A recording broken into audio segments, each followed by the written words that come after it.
So we go to the book of Devarim.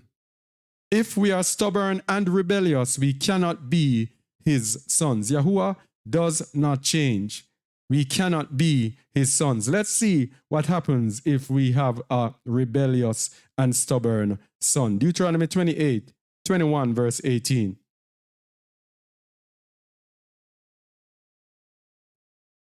If a man have a stubborn and rebellious son, which will not obey the voice of his father or the voice of his mother, and that, when they have chastened him, will not hearken unto them, then shall his father and his mother lay hold on him, and bring him out unto the elders of his city, and unto the gate of his place. And they shall say unto the elders of his city, This our son is stubborn and rebellious. He will not obey our voice. He is a glutton and a drunkard, and all the men of his city shall stone him with stones, that he die. So shalt thou put evil away from among you, and all Yasharel shall hear and fear. All right, that is the law. That is the Torah. If we have a stubborn and rebellious son, which kind of translates into, if we are stubborn and rebellious, then there is a death sentence on us, which means we cannot enter the kingdom being stubborn and rebellious. Let us just put that down plain and straight. So we have to evaluate ourselves as to whether or not we are stubborn and rebellious. Because even for us here, say we have fled out of the midst of Babylon, if we remain stubborn and rebellious, we are actually wasting our time. There is a death sentence hanging over for those of us who are stubborn and rebellious. And we read about it in the book of Romans chapter 2. It says, after thy hardness and impenitent heart, treasures up thyself wrath in the day of Yahuwah's wrath. So that's it. So the word rebellious here comes from the Hebrew word sarar, which means to be refractory, away, backsliding, rebellious, revolter, slide back, stubborn, withdrew. So it means that any one of us who are on a path and we become stubborn, we become rebellious, we withdraw ourselves, we go backwards. This is called rebellious. So when we come and we follow the way of the Most High, if we are on the path and we turn back, the Most High looks on that path as being us being rebellious. So it is not an easy thing. That is why Shaul says we have to press towards the mark of the high calling. And that is why Hamashiach said, if any man put his shoulder to the plow and turn back, he is not worthy of me. It is a one-way street of just pressing on. No matter what the troubles, no matter what the trials, no matter what the obstacles, we keep pressing forward. If we go backward at all, then the Most High calls us rebellious. So if the going gets rough on us and we hold back, as Shaul had said in another verse, we are not those who draw back unto perdition, but those that believe unto the saving of the soul. So if we draw back, we are bringing ourselves to perdition. All right? And let's get the meaning of that word. We are not those that draw back unto perdition. And see how it relates to this that we are saying. Perdition, eternal damnation. So Shaul says we are not those that draw back. We are not those who are rebellious, leading us unto eternal damnation, but to those of us who believe, leading to the salvation of our souls. So people, no matter what the obstacles that come upon us, we have to keep pressing forward. If we look back, we are found to be rebellious. And if a man have a stubborn and rebellious son, and they try everything with him, chasten him, and he still will not hear, then that son is fit to be stoned. which means the death sentence is on him. So let's look at this in action. The danger of stubbornness and rebellion. Yahuwah rejects Shaul. And so we go to the book of 1 Samuel 15, and we're going to go the entire story 1 to 35, because we got to see the depths of how the Most High deals with this rejection. First Kings, rather. What am I? Kings. Let me see what I said. What am I on this? 1 Samuel 15. 1 Samuel 15. Verse 1. You ready?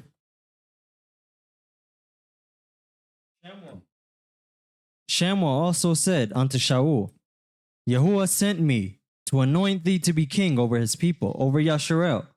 Now therefore, hearken thou unto the voice of the words of Yahuwah. All right, so this is similar to us. I want us to put ourselves in Shaul's position, and then we'll get more understanding. He said, Yahuwah had sent thee to be king over his people. So when the Most High calls us, here is the requirement. Now therefore, hearken thou unto the voice of the words of Yahuwah. So whenever we are called, this is our primary task, to hearken unto the voice of the words of Yahuwah.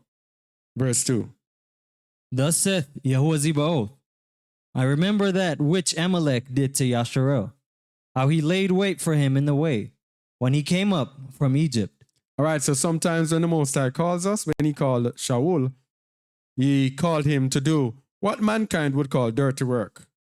He called him to get to execute his judgment on Amalek. So he was chosen to execute his judgment on Amalek for things, the Amalekites, for things that they did from the time when the children of Israel were coming out, were going towards the promised land.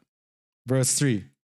Now go and smite Amalek, and utterly destroy all that they have, and spare them not, but slay both man and woman, infant and suckling, ox and sheep, camel and ass. All right, so let's remember this verse 3. These are all the things that Shaul was called to do.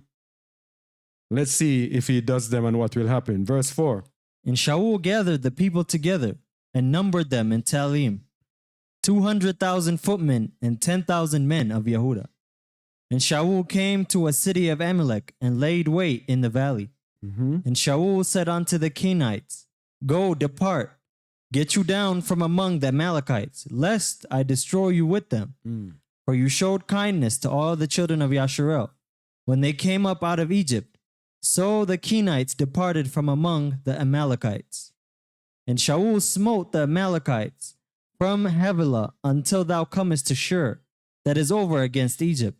And he took Agag, the king of the Amalekites, alive, and utterly destroyed all the people with the edge of the sword. And Shaul and the people spared Agag. It didn't say and. And Shaul, but Shaul and the people spared Agag. And the best of the sheep, and of the oxen, and of the fatlings, and of the lambs, and all that was good, and would not utterly destroy them. But everything that was vile and refuse, that they destroyed utterly. So let's go back to verse 3 and see what he was told to do. Verse 3.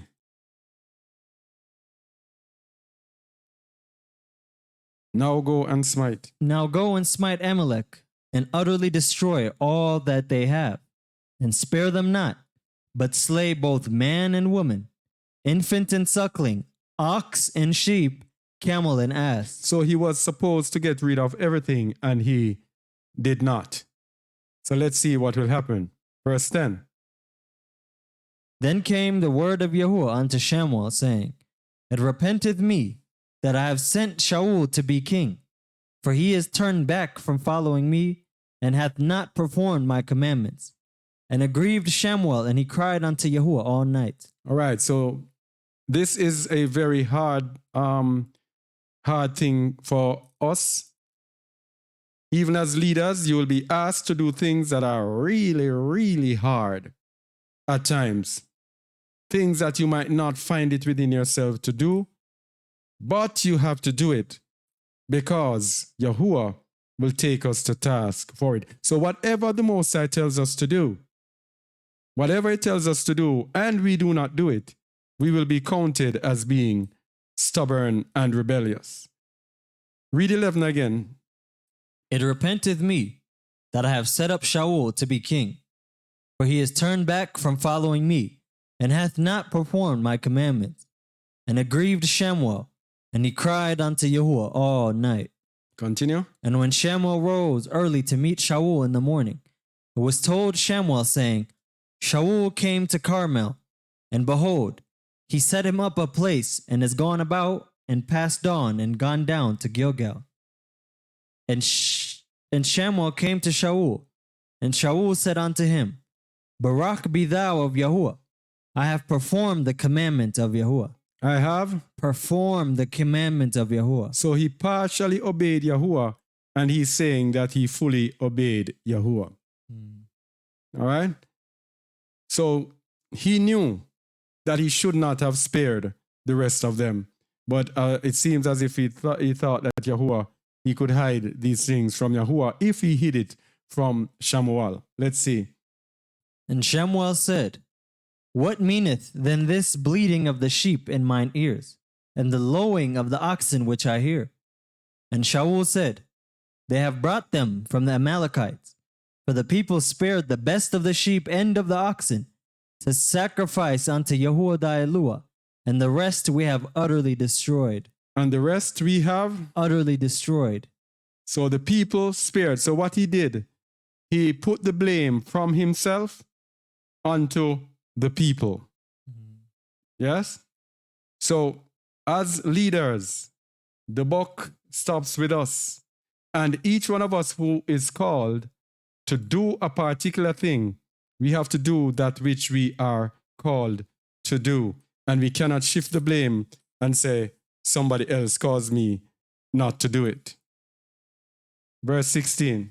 Before you go there, it shows how important obedience is to the Most High. Because one can say Shaul got it for a good reason, because he wanted to sacrifice it unto Yahuwah. But Yahuwah doesn't care about our own understanding, but he requires obedience from every man.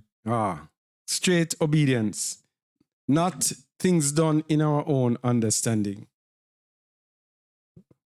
It's not an easy road. Verse 16. Then Shamuel said unto Shaul, Stay, and I will tell thee what Yahuwah hath said to me this night. And he said unto him, Say on. And Shamuel said, When thou wast little in thy own sight, was thou not made the head of the tribes of Yasharel? And Yahuwah anointed thee king over Yasharel? And Yahuwah sent thee on a journey, and said, Go and utterly destroy the sinners, the Amalekites, and fight against them until they are consumed. Wherefore then didst thou not obey the voice of Yahuwah, but didst fly upon the spoil, and didst evil in the sight of Yahuwah? So what he did, he flew upon the spoil because he was seeking something, some gain for himself. Verse 20. And Saul said unto Shamuel, Yea, I have obeyed the voice of Yahuwah, and have gone the way which Yahuwah sent me, and have brought Agag the king of Amalek, and have utterly destroyed the Amalekites. So what he's doing now, justifying himself by the good that he did. It's very serious, people. Justifying himself by the good that he did, ignoring the wrong that he did. Now, Shamuel told him what he did wrong. And he still went on to show what he did right. This for us today is called self-righteousness, self-justification. When we are hell-bent on just emphasizing, we are right, others are wrong. I did well, I did this. This is the equivalent. And we must never, ever get to the point where it's all about right and wrong. Verse 21. But the people took of the spoil. But who took of the spoil? The people. So he's blaming the people. Continue. But the people took of the spoil sheep and oxen, the chief of the things which should have been utterly destroyed, to sacrifice unto Yahuwah thy Eluah in Gilgal. All right, so there you go now. He's actually saying, okay, we did this wrong, but it was for the splendor of Yahuwah. It's going to be offered to Yahuwah. Justifying again, continuing to justify his wrong. Verse 22. And Shamuel said, Hath Yahuwah as great delight in burnt offerings and sacrifices as in obeying the voice of Yahuwah? Behold, to obey is better than sacrifice, and to hearken than the fat of rams. This is a very famous verse. So Yahuwah is not as much interested in our sacrifices as he is in us obeying his voice. So this is what we should live to do, to obey his voice, to try to find out at all times what is he saying to us. And so that is why in the New Testament, as we were saying, was it this morning, that we have to deny ourselves. We have to deny ourselves. Verse 23. For rebellion is as the sin of witchcraft, and stubbornness is as iniquity and idolatry. Because thou hast rejected the word of Yahuwah, he hath also rejected thee from being king. So here is the scary part of it. No matter what calling we have, if we reject the word of Yahuwah, he will reject us. Now, this verse is going to come up back because we have to look on it. It says, for rebellion is as the sin of witchcraft, and the stubbornness is as iniquity and idolatry. And we are going to look at the implication of that. Verse 24. And Shaul said unto Shamuel, I have sinned, for I have transgressed the commandment of Yahuwah and thy words, because I feared the people and obeyed their voice. Because I feared the people and obeyed their voice. So Shaul is finally accepting that he sinned. And he accepted it because he feared the people. Now, you know, when we are serving Yahuwah, we cannot have any fear of anyone. And he obeyed their voice.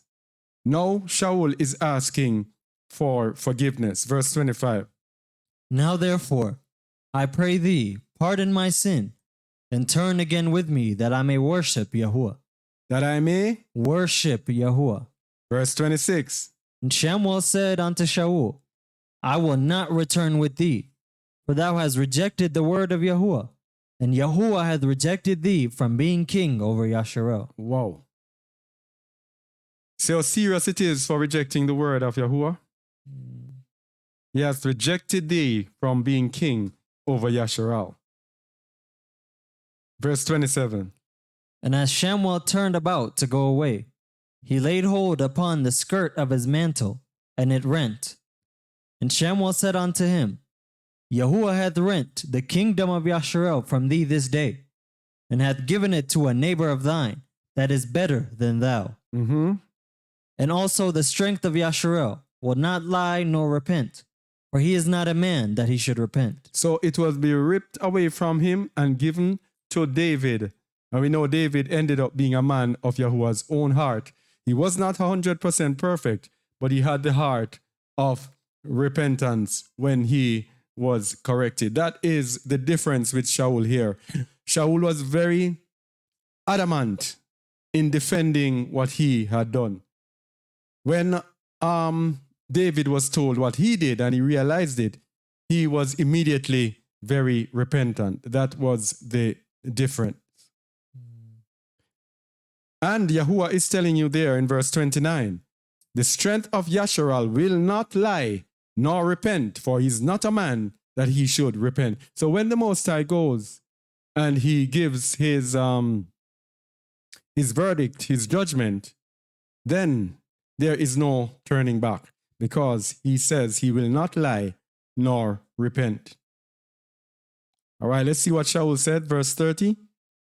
Then he said, I have sinned, yet honor me now, I pray thee, before the elders of my people and before Yasharel. and turn again with me that I may worship Yahuwah thy Eluah. So Shamuel turned again after Shaul, and Shaul worshipped Yahuwah. Then said Shamuel, Bring ye hither to me Agag, the king of the Amalekites. And Agag came unto him delicately. And Agag said, Surely the bitterness of death is past. So Agag thought that he had escaped. So Shaul was also to destroy Agag, wasn't it, in verse 3? Kept him alive. Verse 33. And Shamuel said, As thy sword hath made women childless, so shall thy mother be childless among women.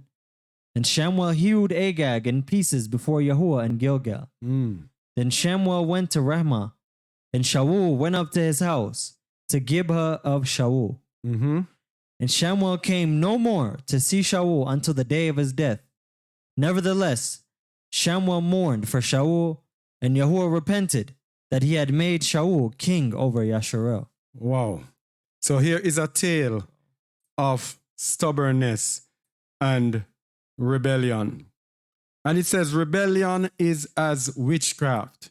So we're going to see the punishment for witchcraft to see what is there for rebellion. So rebellion is from H4805, comes from H4784, which is bitterness. That is figuratively rebellion. So the rebellion that is speaking about there is bitterness, because it says that is figuratively rebellion. Concretely, bitter or rebellious. Bitter, most rebellious. Rebellion. Bitter or no, yeah, most rebellion, most rebellious. So we see that the rebellion there is actually bitterness. Let's look at the word bitter. Bitter. A distasteful or distressing to the mind, marked by intensity or severity. Being relentlessly determined, exhibiting intense animosity. So that bitter there is a very problematic word. Exhibiting intense animosity. This is equal to witchcraft. Wisdom 12, verse 3. Let's see the punishment for witchcraft. For it was thy will to destroy by the hands of our fathers both those old inhabitants of thy holy land, whom thou hatest for doing most odious works of witchcrafts and wicked sacrifices. So witchcraft, the Most High hates those who do witchcraft. And in Exodus 22, verse 18, Thou shalt not suffer a witch to live. Thou shalt not suffer a witch to live. So we see rebellion, which is equated to bitterness, anger, and all of those things. It has stored up for it a penalty of death. Thou shalt not suffer a witch to live. And it says stubbornness is as iniquity and idolatry. Let's just look at iniquity. Stubbornness as iniquity. Let's go to Leviticus 5, verse 17. And if a soul sin and commit any of these things which are forbidden to be done by the commandments of Yahuwah, though he wist it not, yet is he guilty and shall bear his iniquity. Verse Exodus 34, 7. Keeping mercy for thousands, forgiving iniquity and transgression and sin, and that will by no means clear the guilty, visiting the iniquity of the fathers upon the children, and upon the children's children, unto the third and to the fourth generation. So that's the punishment for iniquity. Iniquity affects even our generations, going down, down, down, even after we are gone. it affects our generation. Stubbornness is as iniquity, and we know idolatry again. Stubbornness is as iniquity and idolatry, and we know that idolatry, the penalty for idolatry is death. Now, iniquity in the New Testament is given in Matthew 7:21 to 23, the punishment for iniquity. Stubbornness is as iniquity, and let's see when Hamashiach returns, how he will respond to iniquity, how he will respond to our stubbornness. Matthew 7:21 to 23. Not everyone that saith unto me, Master, Master, shall enter into the kingdom of Shamayim, but he that doth the will of my Father which is in Shamayim. Many will say to me in that day, Master, Master, have we not prophesied in thy name? And in thy name have cast out devils, and in thy name done many wonderful works? And then will I profess unto them, I never knew you. Depart from me, ye that work iniquity. Ye that work iniquity. So those who work iniquity, stubbornness is as iniquity, will here depart from me. And last week we looked at that again. We looked at depart from me, ye that work iniquity again. So it is the truth that saves us from a strong delusion. It is the truth that saves us from a strong delusion. The word says, because they receive not the love of the truth, that they might be saved. So we have stubbornness and rebellion on the one hand, and on the other side, we have truth. So we have to decide whether we are going to remain in our stubbornness or we are going to find the recipe for correcting our stubbornness and our rebellion, which is the truth. Now, the truth will save us from a strong delusion. If we reject or twist the truth, we leave ourselves open to Belial or Satan to be able to blind us in this strong delusion. Let's go to 1 Peter 2, 1 Peter 1, 22. Just some one, I think these are some one-liners, one verses. 1 Peter 2, 22.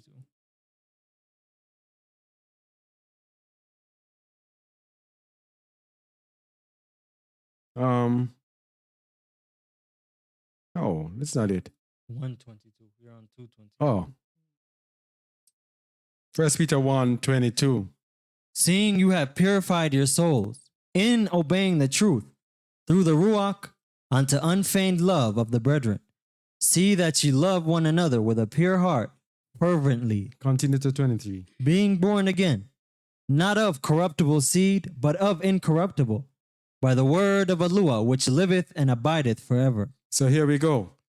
When we have purified our souls in obeying the truth, we will have unfeigned love of the brethren.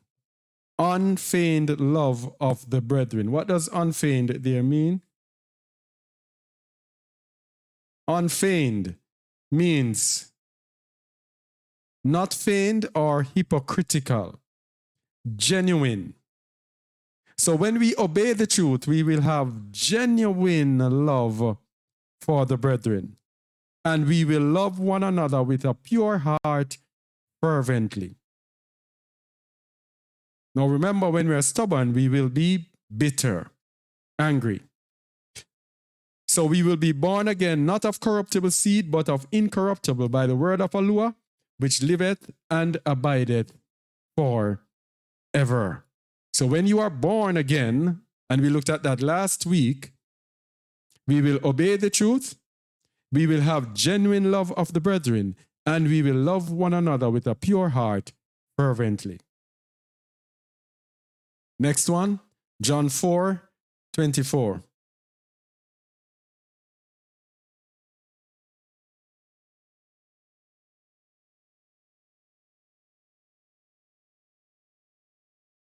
Read it, please. Eluah is a Ruach, and they that worship him must worship him in Ruach and in truth. In Ruach and in Amat, in truth.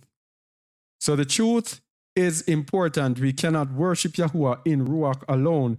We have to worship him in Ruach and Amat, in spirit and truth. Psalms 15, 1 to 2.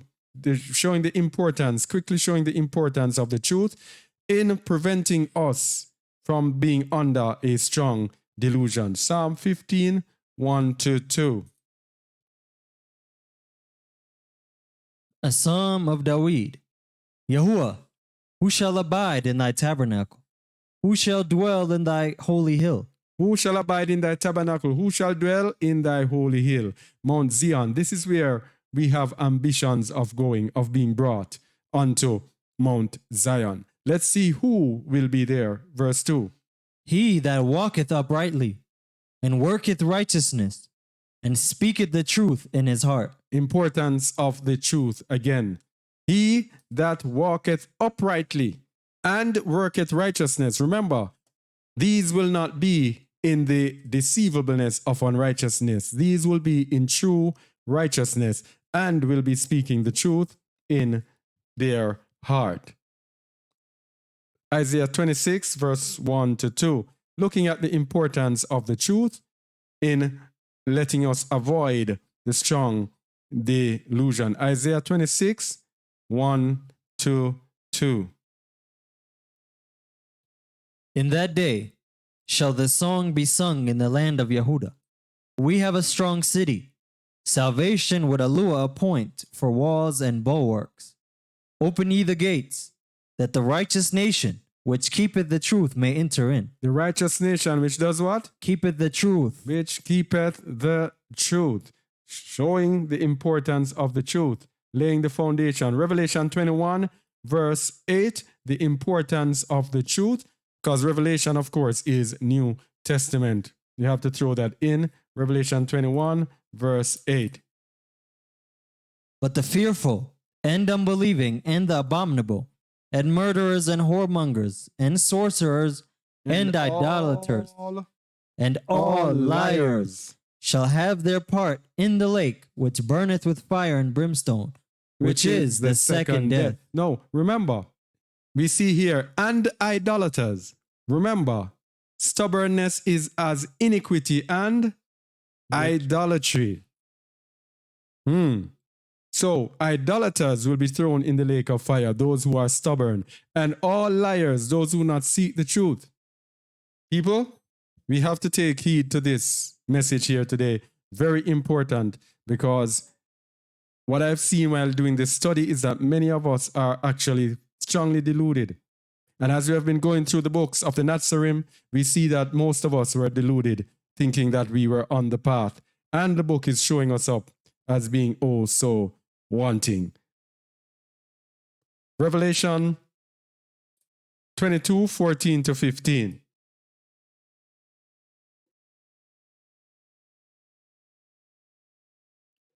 Barak are they that do his commandments, that they may have right to the tree of life, and may enter in through the gates into the city. For without are dogs, and sorcerers, and whoremongers, and murderers, and idolaters. And whosoever loveth and maketh a lie. So without the truth, we cannot enter. Whosoever loveth and maketh a lie. So whichever lie we grab onto and hold because we love it, and refuse to accept or to prove the truth, then we will be found loving a lie. Loving or making a lie, we cannot enter the kingdom. John 8, 31 to 32. Okonan 8, 31 to 32. Then said Yahusha to those Yahudim which believed on him, if ye continue in my word, if ye continue in my word, then are you my disciples indeed. And you shall know the truth, and the truth shall make you free. So if we continue in his word, That is when we will be his disciple, and that is when we shall know the truth. And to continue in his word, as we have been looking and seeing in the books of the Nazarene, is being willing to suffer afflictions, suffer even for being righteous for his name's sake. Continue in his word.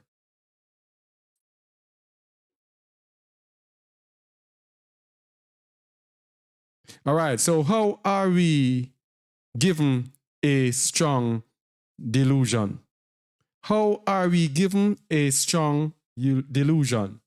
The Most High sends a ruach. He sends an evil ruach to give us a strong delusion. 2 Kings 19, verse 7.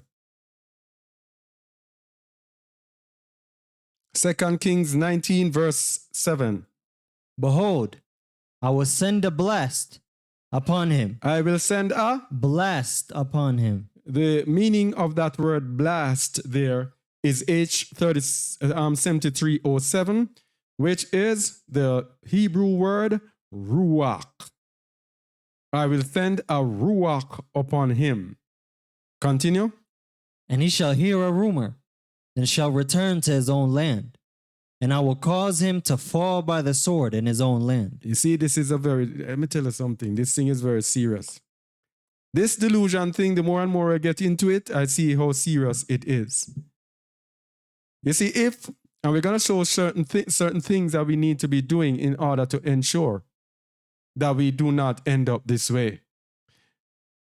It is very foolish of us to think that we are so up and so with and close to the Most High that we are doing all sorts of unrighteousness, blinded thinking those righteousness are righteous, and not knowing that the Most High may be waiting to send a strong delusion upon us.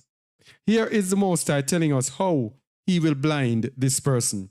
I will send a blast, a ruach upon him, and he shall hear a rumor.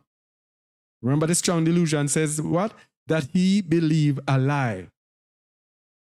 And he shall hear a rumor and shall return to his own land, and I will cause him to fall by the sword in his own land.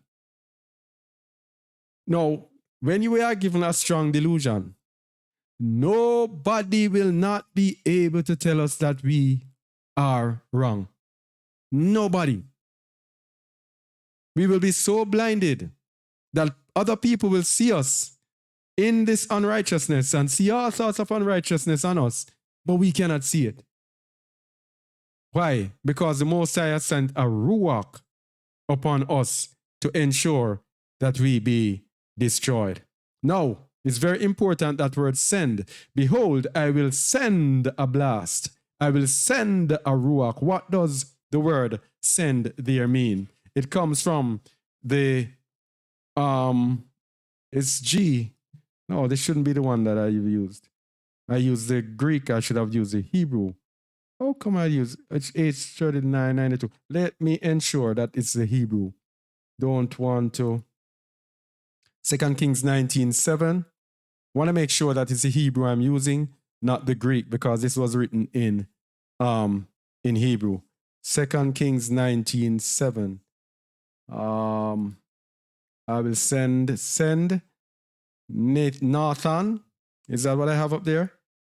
No, Pempo. So I don't know how this one came.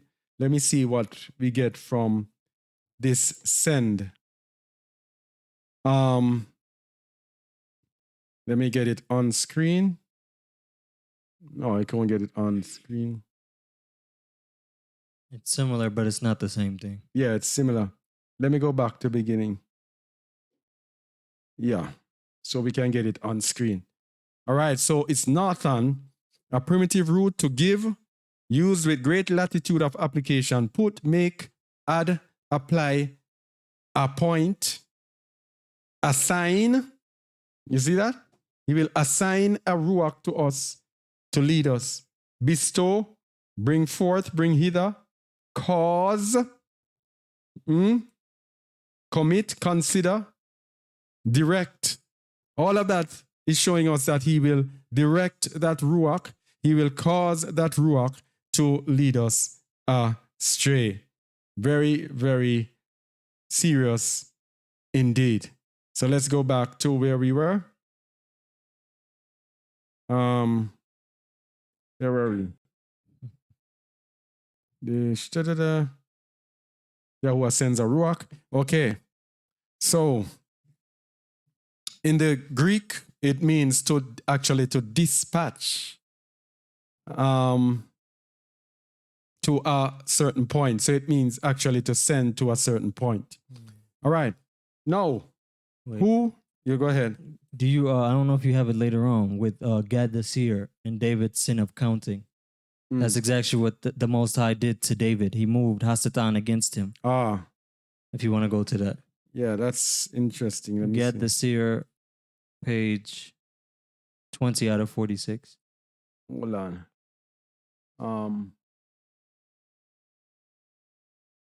God the seer.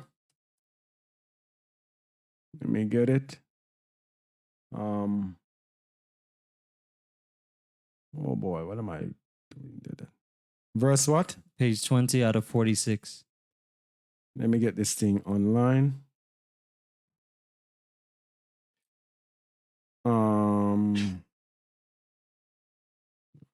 Right. Oh. God the seer, verse 20. Page 20 out of 46. Page 20. Verse 1.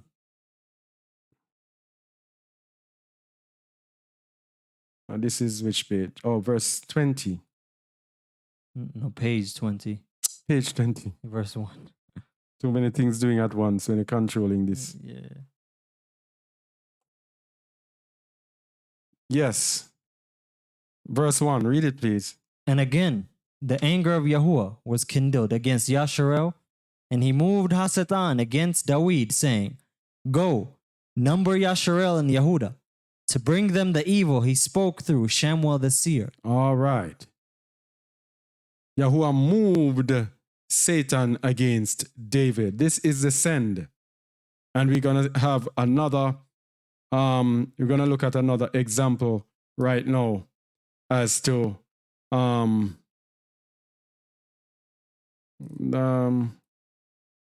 we are given the strong delusion. Who carries out the delusion? Job 1, verse 6.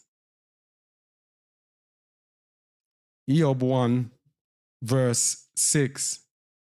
Anybody check YouTube to see if it is going on? Okay.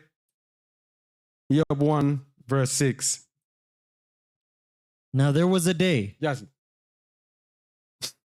Go ahead. Now there was a day when the sons of Alua came to present themselves before Yahuwah, and Hasatan came also among them. And Hasatan came also among them. Verse 7.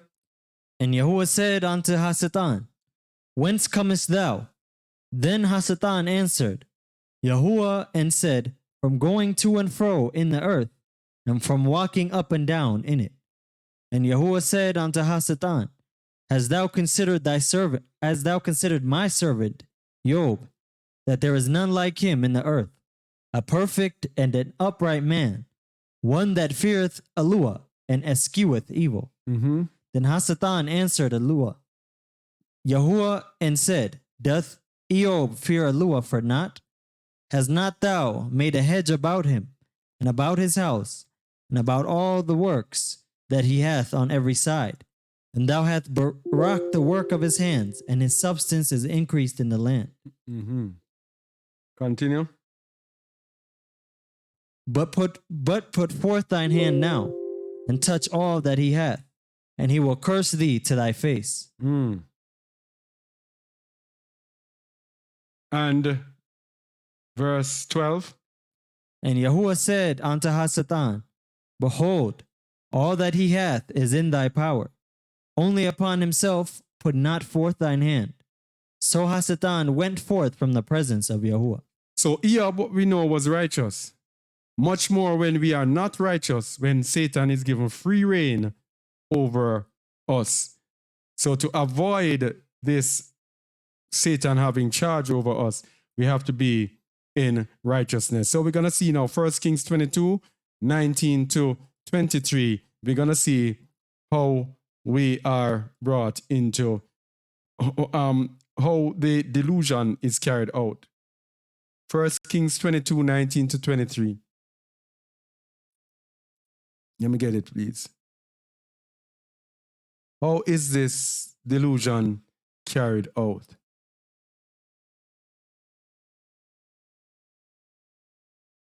So this was, what is his name? Micaiah. This was a prophet. And he said he's referring to this prophet of Yahuwah. 1 Kings 22, 19. And he said, Hear thou therefore the word of Yahuwah. I saw Yahuwah sitting on his throne, and all the host of Shamaim standing by him on his right hand and on his left. And Yahuwah said, Who shall persuade Ahab that he may go up and fall at Ramoth Gilead? And one said on this manner, and another said on that manner. And there came forth a Ruach, and stood before Yahuwah, and said, I will persuade him. Mm-hmm. And Yahuwah said unto him, Wherewith? And he said, I will go forth, and I will be a lying Ruachoth in the mouth of all his prophets. And he said, Thou shalt persuade him, and prevail also. Go forth and do so. Now therefore, behold, Yahuwah hath put a lying Ruachoth in the mouth of all these thy prophets, and Yahuwah hath spoken evil concerning thee. So when it's time for the strong delusion on us, the Most High will send Ruachot, will send spirits to deceive us. And there is no one in this earth that can tell us that we have been deceived. When it reaches to this point, there is no one that can tell us that we are not deceived. That is why I say, people, prove all things, hold fast that which is good. That is probably one of the greatest advice that we can have. So in every situation, prove everything and hold fast that which is good. And we know we prove it through the word and through the Ruach. So we do not want to be one of those when Yahuwah says, who shall make XYZ fall? And the Ruach comes and says, hey, I'm going to give him a strong delusion. And Yahuwah says, I go and prosper. No, we don't want to hear that. That's why we are going to dig deeper now. We are going to go deeply today into this strong delusion that we know what it is about, and so we know how to avoid it. So the Ruach of Belial has no power over the righteous man. The Ruach of Belial has no power over the righteous man. And we will go to the testament of the 12 patriarchs. We are going to the testament of Benjamin. And we are going to the testament of Benjamin 5:4 and 6:1. And this testament can be downloaded from our website, justtheword.org/downloads. Or you can go to justtheword.org, click on the menu, go to the download page, and download it. Because the numbering here is what we have. It is from the one on the website. You might not find a similar numbering in the version that you have. So let's go. We are at page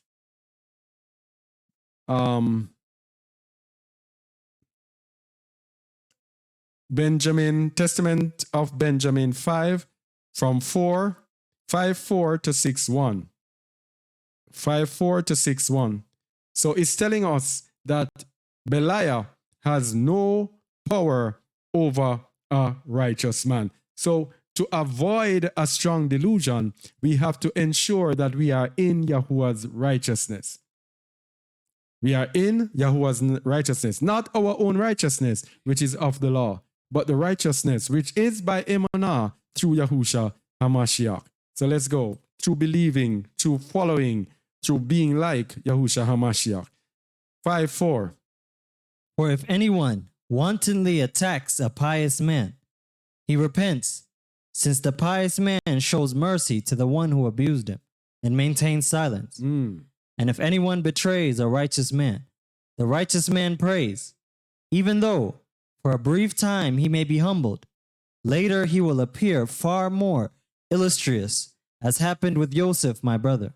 So when a man is righteous and he is abused, he will not attack, he will not be bitter, he will not be angry, he will not rebel. He will maintain silence. And even if someone betrays him, he will pray for that person. And that's So that's yeah, the go famous ahead. verse in Matthew 5, I think, yeah? When it says, pray for those that revile you or what's not. Yeah. And persecute you. Yeah. So, yeah, let's continue. So if the righteous man is even betrayed, he will pray. So the righteous man will seem to be humbled, but in the end, he will come out more illustrious, as happened with Joseph, my brother. So verse 6, verse 1 says this. In the testament of Benjamin. The deliberations of the good man are not in the control of the deceitful Ruach, Beliar / Hasatan. For the angel of Shalom guides his life. You see that? You see, because it says, what does the word say again in Matthew 5? Blessed are the peacemakers. Barak are the peacemakers. So it says, if anyone wantonly attacks a holy man, he repents. Then it goes on to say, the deliberations of the good man are not in the control of the deceitful spirit of Beliar or Satan. For the angel of Shalom guides his life. So once we seek peace, it will be the angel of peace who will be guiding our life. Very, very important. So and this we're saying today, people, for us to judge ourselves, to see where we are, because if we are in the wrong place, then we can be in line for a strong delusion, or probably, unfortunately, we might be in a strong delusion and do not know. So when we are attacked, hey, no response. When we are betrayed, we pray. All right? So the sure way to avoid a delusion really is to follow Yahusha and the Torah. Follow Yahusha and the Torah. And we know these are the truth. Psalm 119, 142 tells us that the law is the truth. John 14:6 tells us that Yahusha is the truth. And in the books of the Nazarene 10:29, Yahusha told us this. As I am, so shall all his children be. For I am the pattern for all men. For I am the pattern for all men. So as he is, so shall all the children of Yahuwah be. For Yahusha is the pattern for all men. So if our lives are not following the life of Yahusha, then we're not following the pattern that is set by Yahuwah. And what did he say to Moses when he told him about building the temple? He said, see that you do it after the pattern shown in the mount. We have to follow. We have to follow the pattern given to us by the Most High. And Yahusha is the pattern. So let us go and see the pattern, the sure way to avoid a delusion. We go to the books of the Nazarene. We'll start at chapter 9, at page 97. The books of the Nazarene you can also download from our website, justaword.org/downloads. And of course, you can go to the menu, click on downloads, and you got it. Chapter 9, verse 62 to 64. Not on the screen. It's not? Oh, sorry. Oh, there it goes. There it goes. Yeah. What page? Page 97, verse 62. I herald the coming of the rule of Elohim and a reborn world. I accept those who follow my way. and I will lead them into their kingdom. I reject all those who are against my way. So you see, we have to follow Yahusha's way. There are no two ways about it. In this world today, you can go online and you can see people preaching, teaching, and they are actually not teaching the way of Yahusha. We spend our time, all sorts of things we talk about, instead of teaching the way of Yahusha. For some of us, it's all about who you are. We are the people of the book. We are the people of the book. And then, what about the way of Yahusha? He says he rejects all those who are against his way. Continue. I call upon men of good will to follow us. Men who wholeheartedly desire the light and oppose the way of darkness. Men who wholeheartedly, that means with all their heart, minds, and soul, they desire the light and oppose the way of darkness. In other words, they refuse sin at all costs. In every way, they oppose the way of sin. So they will not be caught up in the deceivableness of unrighteousness. Continue. But the road may be long and beset by many foes.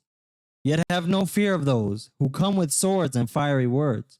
Their danger is apparent. Those who will be our undoing are the hypocrites and self-deceivers who pay lip service only and manipulate the words of the Torah to accord with their convenience. And as I was saying out there in this world with preaching about everything except Yahusha, many of them play lip service. They speak about Yahusha.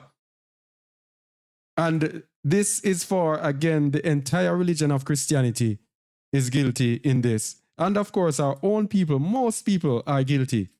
We speak about Yahusha, but we only pay lip service.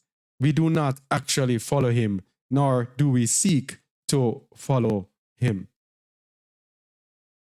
I tell you this, many will come, but few will be selected. Now, this is a warning for those of us who feel or think that we are chosen or that our name is written in the kingdom like we already have a seat in Jerusalem.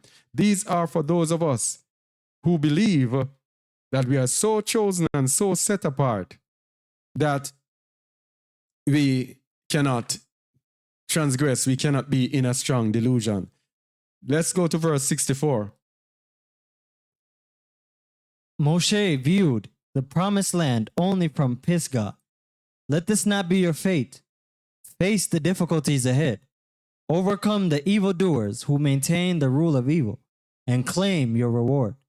The sword is drawn, but the battle has yet to be won. So the battle is yet to be won, but it says, face the difficulties ahead.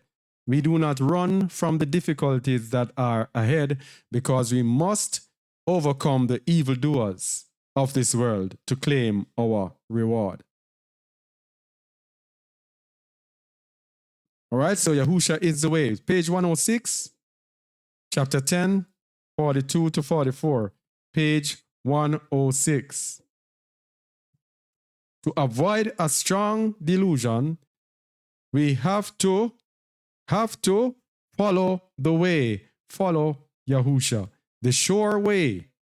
So every single decision we make, everything we do, we ask the question, is this the righteousness of Yahusha? Verse 42 to 44. Inasmuch as I am the way, the truth, and the light, I bring you salvation from ignorance.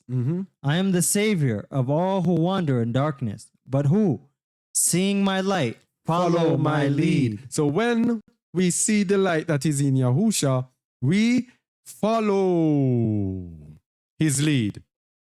We don't pay lip service and just talk about, oh, Yahusha, Yahusha, Yahusha. We have to make our lives dedicated to following his lead. Verse 43. One of the 12 said, Master, you are truly our salvation, our hope, and our life. Yahusha said, many will flock to my cause, but few will be chosen to serve.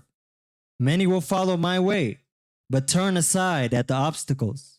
So you see, these things that he's telling us show us how to avoid the strong delusion. Many will follow my way, but turn aside at the obstacles. When obstacles come, people turn away. Continue.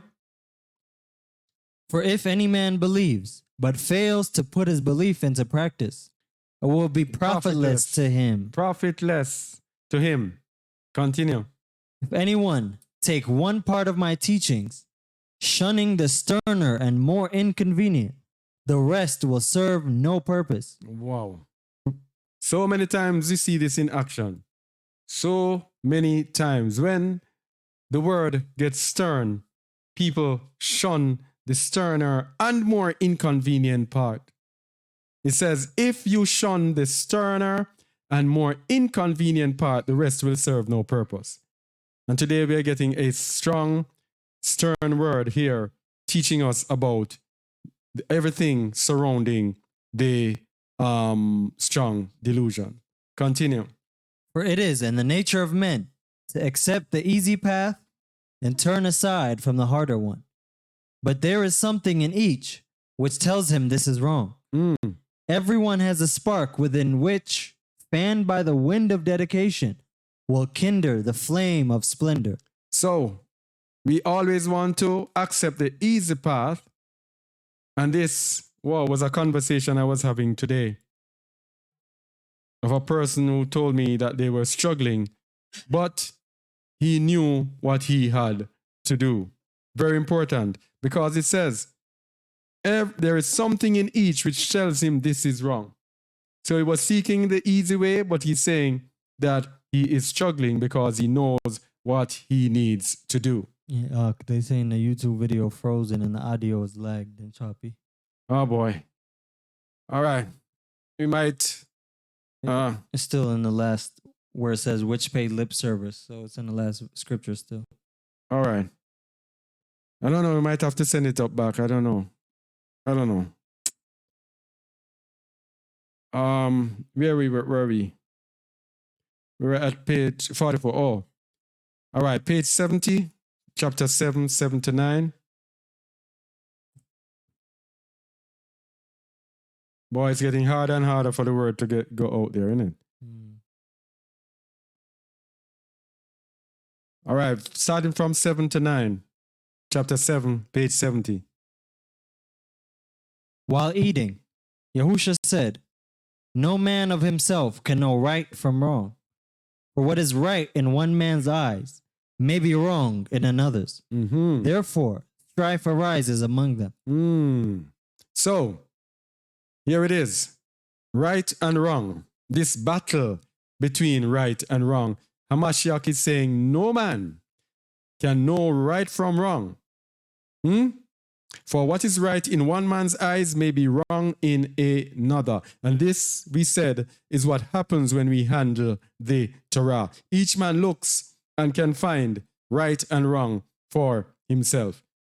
So we here arguing among ourselves about who is right and who is wrong. That is actually foolishness, because no man can write wrong and right. And let's see how we can decipher wrong or right. Only when men accept a single standard of judgment and abide by it can there be peace. So that single standard of judgment is in the person of Yahusha HaMashiach. And people, wherever we are gathered together, if we follow that standard, we cannot go wrong. We will not have any problems. It is when we start going into self, and self is you are right, you are wrong, I am right. When you start doing that, you are setting yourself sure for destruction. We have to accept a single standard of judgment, and that is Yahusha HaMashiach. And what does Yahusha HaMashiach say, for example, when we have problems? He said we must forgive, we must this, and we must that. We must seek peace before everything else. We must be willing to give up our rights. All of those things. When we use that single standard of judgment, then shalom, or peace, will always reign among us. Continue.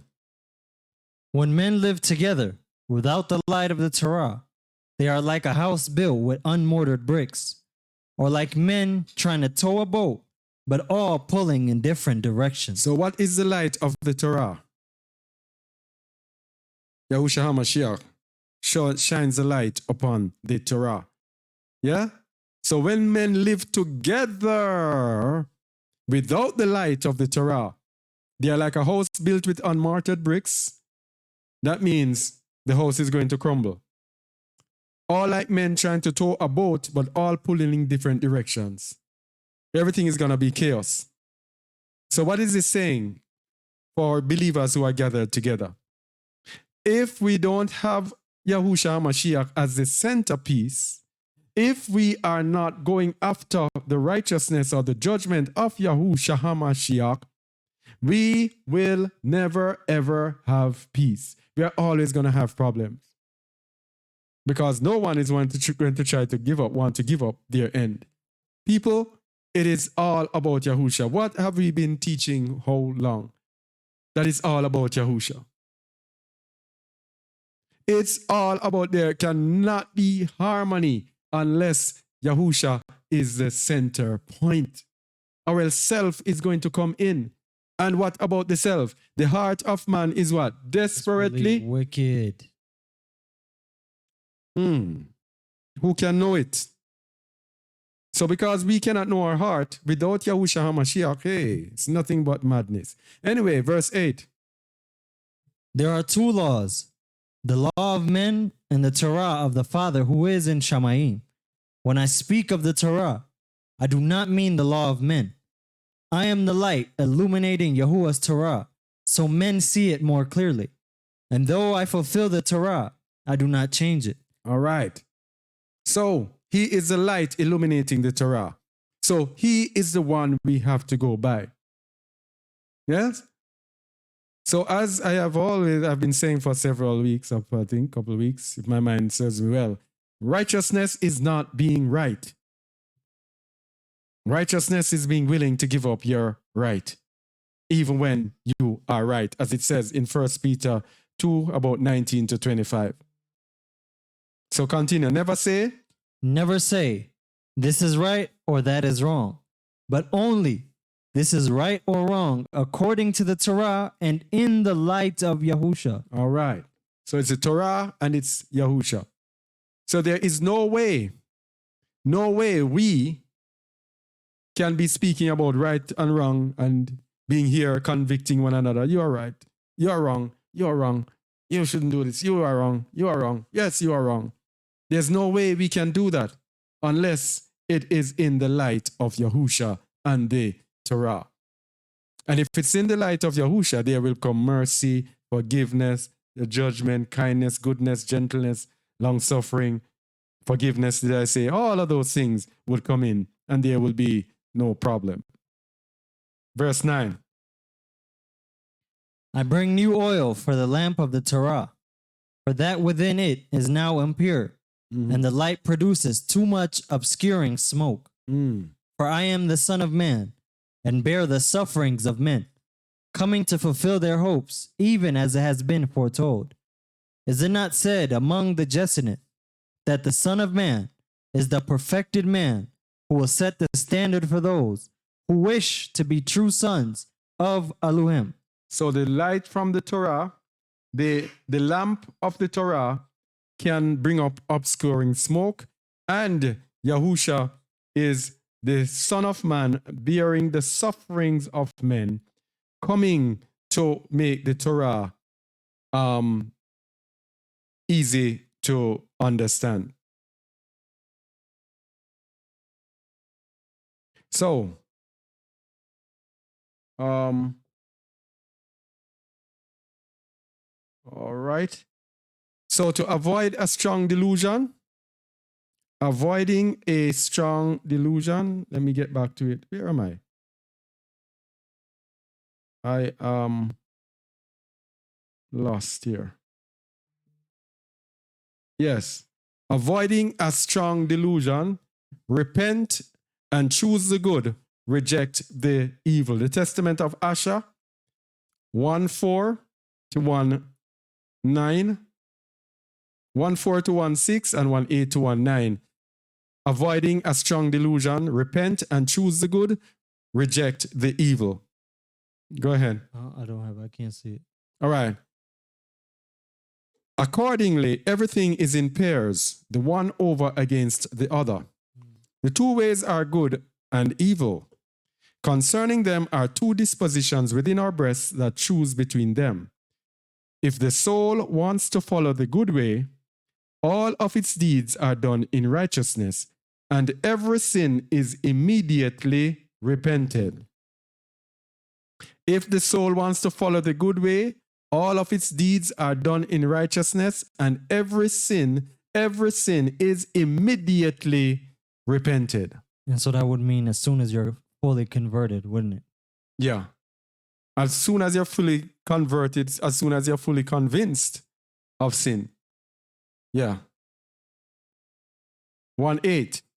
But if the mind is disposed toward evil, all of its deeds are wicked, driving out the good. It accepts the evil and is overmastered by Belial or Satan. Look at this very carefully. If the mind is disposed towards evil, all of its deeds are wicked, driving out the good. It accepts the evil, and once we accept the evil, we are overmastered by Belial. Satan now has charge over us, who, even when good is undertaken, presses the struggle so as to make the aim of his action into evil. So when we are not solely into doing that which is good, Satan is going to be there, pressing us to, even when we try to do good, pressing us to turn that good that we do into evil. Since the devil's storehouse is filled with the vermin of the evil spirit. Remember, we said the strong delusion is undertaken by evil ruach. So that evil spirit, when we choose the evil, when we do not repent immediately and do everything in righteousness, Satan has charge over us. And even when we choose to do good, that good will be turned into evil. It's a very serious thing, people. We have to look into this strong delusion. So many of us are being toppled, many of us are being deceived, and we do not realize that we are being deceived. So that is why we need to hear these things now, to judge for ourselves whether or not we are on the path or in danger of these things. So choose the evil, Satan overmasters us. All right? So let's go back to the strong delusion that they should believe a lie. We are going to look at walking in their own counsels, walking in our own counsels. 2 Thessalonians 2, verses 11 to 12, just repeating it. No, verse 11. And for this cause, Allah shall send them strong delusion that they should believe a lie. And we are looking at the deceivableness of unrighteousness, and that they receive not the love of the truth that they might be saved. These are the two things together that cause us to be led into a strong delusion. Now, Psalms 81 verse 11. I have second Psalms. I don't know what it's doing there. Psalms 81 verse 11 says,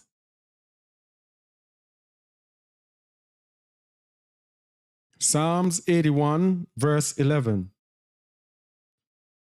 But my people would not hearken to my voice, and Yasharel would none of me. So I gave them up into their own heart's lust, and they walked in their own counsels. Now, this is very, very, very, very, very, very important. Very, very, very important. And very, very common, and I've seen this so many times in my short time in this way. My people would not hearken to my voice, and Yasharel would none of me. We if we do not want to hear the Most High's voice, we have to know when the Most High is speaking. And when he speaks, and we do not hearken to his voice, we do not hear his voice, he says, I gave them up unto their own heart's lust, and they walked in their own counsels. Now, I have been in this thing for a while, and I've seen this happen so many times. As I've said before, people will be there saying, oh, you are led by the Ruach and powerful teaching. Hey. And then when a word comes and hits them, then they turn. So many times this has happened.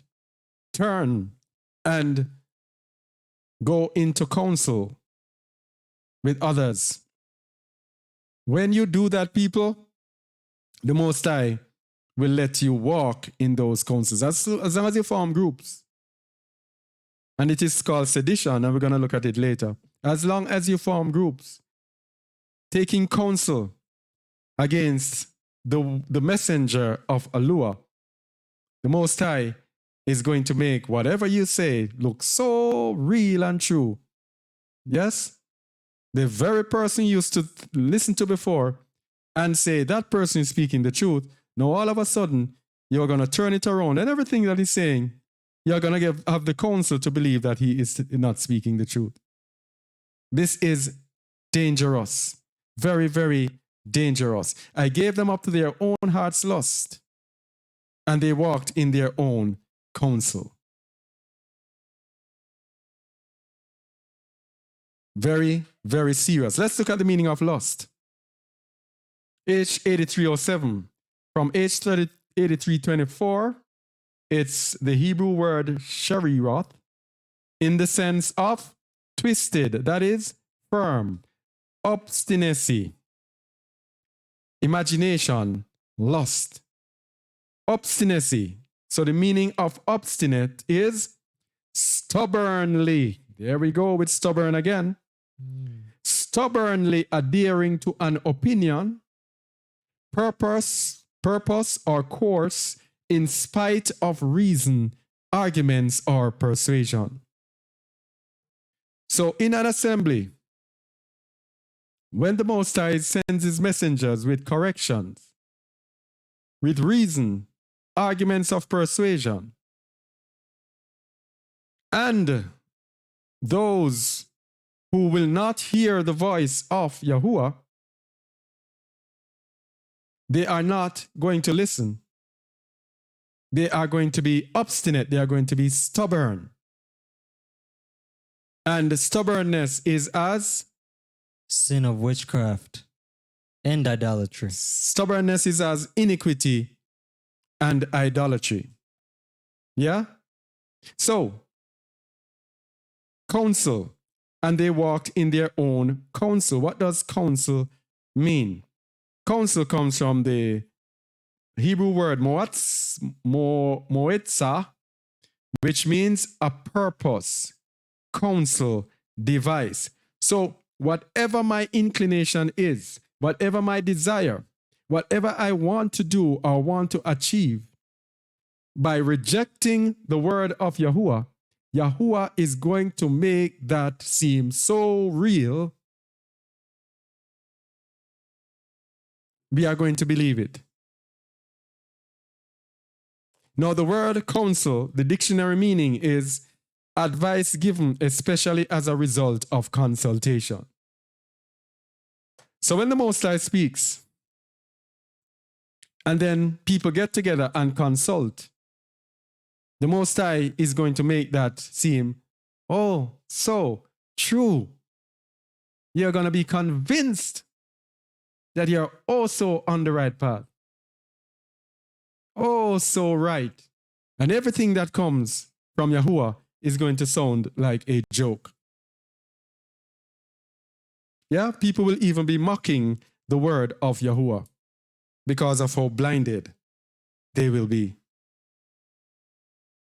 So let's look at walking in their own counsels a little bit more. We'll go to verse 15 from Psalms 81:11. The haters of Yahuwah. No. Start from verse 11.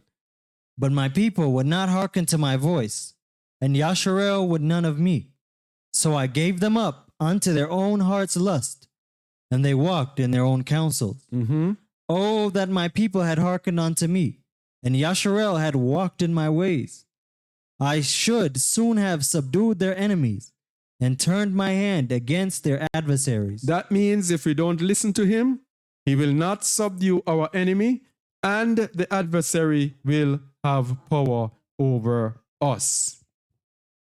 But go to verse 16 and it shows us that it says, listen to me very carefully. If the Most High speaks through his servants and we reject it, the Most High judges that as us hating him. Read verse 15. 15. The haters of Yahuwah should have submitted themselves unto him, but their time should have endured forever. That's it. Those who will not hear him go and take their own counsels. The Most High says these people are the haters of Yahuwah. Because why? Because they have not submitted themselves unto him. Look at it very carefully.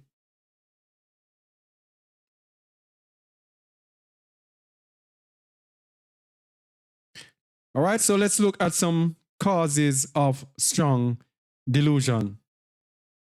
The spirit of truth and the spirit of error. Causes of strong delusion.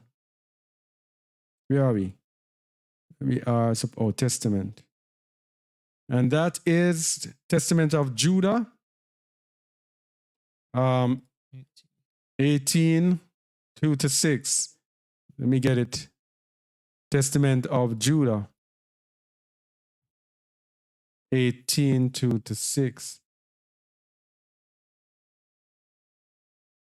I should have put the page number. It's going to be hard to find it here. Testament of Judah, 18, 4-6. That's Simeon. All right, so sorry about this, but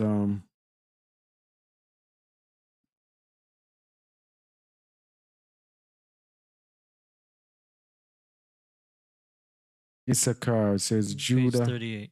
Page 38? Out of 90. All right. Dan, Levi, Judah. 38, you said. All right. Page 38. 18, what did I say? 2-6. All right, let's go. Guard yourselves, therefore, my children, against sexual promiscuity and love of money. So two things here that can cause us to be in a strong delusion. And this, of course, refers to any type of sin whatsoever. Sexual promiscuity and love of money. Continue. Listen to Yehuda your father, for these things distance you from the Torah of Eluah, blind the direction of the soul, and teach arrogance. What does it do? Blind the direction of the soul. Remember, strong delusion blinds you into believing a lie. So money and sexual promiscuity for any believer will blind us totally. Continue. They do not permit a man to show mercy to his neighbor. They do not permit a man to show mercy to his neighbor. Now, this is very important. Mercy to our neighbor, especially when we feel that the neighbor has wronged us. Verse 4. They despise his soul. They deprive his soul of all goodness and oppress him with hardships and grief. They take away sleep from him and utterly waste his flesh. Man, this thing is this thing is powerful. You know, today I was having a conversation with someone, and this is exactly what he was telling me. Man, the word is so true. If anyone gave me these words and said, oh, these books are not canonical, are not spiritual, they are lying. The person called me today and he was telling me about his problem with sexual promiscuity. And he was telling me that he wakes up, he goes on the road from 5 in the morning, and all he's thinking about is getting money. Money, money, money. And in getting the money, he says he has one aim with the money. That is woman. And then he told me something significant here. It says, they take away sleep from him and utterly waste his flesh. Man, this is so profound. You know what he said to me? He said to me, and at nights I have no good sleep. He says, it seems like I can't even sleep at night. And now I'm having dreams, non-stop dreams. And none of my dreams are good. Every dream I'm dreaming is something evil. And he says, every morning he wakes up with a pain in his chest. Look at this.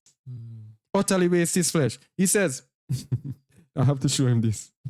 He says every morning he wakes up with a pain in his chest from the miserable night sleep and the things that he's thinking in his sleep and while he awakens in the night. And all of that has piled upon him and has this pain in his heart that is, ooh, Yahuwah, you are great. Go verse 5. They impede the sacrifices to Alua. He does not remember the barakah of Alua. He does not obey the prophet when he speaks, and he is offended by a pious word. He does not obey the prophet when he speaks. Oh boy. Right, not calling myself a prophet here, but he said to me, that is why I'm not calling you. That is why I'm not calling you. And I try to avoid you because of what I am going through. Oh, the word is true. Verse 6. Her two passions, contrary to Alua's commandments, enslave him, so that he is unable to obey Alua. They blind his soul, and he goes about in the day as though it were night. Strong delusion, blinded, blindness, sexual promiscuity, and money. So he is telling me, this is it. He says he is unable to obey Alua. He told me, I know what to do, but I can't do it. And my life is miserable, and I am unhappy. I have no joy every single day. What a life. And how the word proves to be true. Anyway, let us continue. Let me get this thing going. Where are we next? Next one is what? 19, 1 to 4. 19 what? Testament of Judah, continue. Oh, Testament of Judah, 19, 1 to 4? Yeah. All right, go ahead. My children, love of money leads to idolatry, because once they are led astray by money, they designate as Elohim those who are not Elohim. It makes anyone who has it go out of his mind. So, that is why we have these celebrities being treated like Elohim because of money. Verse 2. On account of money, I utterly lost my children, and had it not been for the penitence of my flesh, the humility of my soul, and the prayers of my father Jacob, I would have met death childless. So you see how we get out of our delusion, how we get out of our blindness. Penitence of my flesh, humility of my soul, and the prayers of others, of my father. Verse 3. But the Elohim of my fathers, who was compassionate and merciful, pardoned me because I acted in ignorance. The prince of error blinded me, and I was ignorant, as a human being, as flesh in my corrupt sins, until I learned of my own weaknesses, after supposing myself to be invincible. So here is the strong delusion now. the prince of error blinds us, and we became ignorant, thinking that we know. But he only learned of his weakness. He only understood it after supposing myself to be invincible. When you have a strong delusion, no one can tell you that you are wrong. No one. So he thought himself to be invincible, but through the penitence of his flesh, his humility, and the prayer of his father, he was released from the delusion. All right, so 21-5, continue. So understand, my children, that two Ruachoth await an opportunity with humanity, the spirit of truth and the spirit of error. So these are the angels, the two angels with man, the angel of righteousness and the angel of iniquity. People, we have to make sure that we are listening to the angel of righteousness. And in the book of the shepherd of Hermas, it says, when anger and bitterness is over you, know that the angel of iniquity or the spirit of error is leading you. So we must not make any decision, even in the world. They say this, never make a decision when you are angry. We heard that in the world, haven't we? It is even worse with we as believers. If we make decisions when we are angry, it is the prince of error, the angel of iniquity, that is leading us, and he will not lead us to any righteousness. He will lead us to the deceivableness of unrighteousness. And remember, through the deceivableness of unrighteousness, that is when we perish. Verse 2. In between is the conscience of the mind, which inclines as it will. So between error and truth is the conscience. Now, where will the conscience go? It will depend on us. If we corrupt our conscience, if our conscience is directed by emotions, then it will be corrupted. If our conscience is devoid of emotions and is just focused on the truth, then we will be in righteousness. Two ways. Emotions or the truth.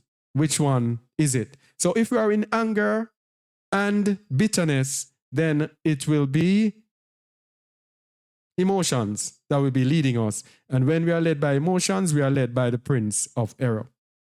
Continue. The things of truth and the things of error are written in the affections of man. Emotions, yeah? Continue. Each one of whom Yahuwah knows. There is no moment in which man's work can be concealed, because they are written on the heart in Yahuwah's sight. So Yahuwah is seeing every single thing that we do, every single thought. Yahuwah knows it. Verse 5. And the Ruachoth of truth testifies to all things and brings all accusations.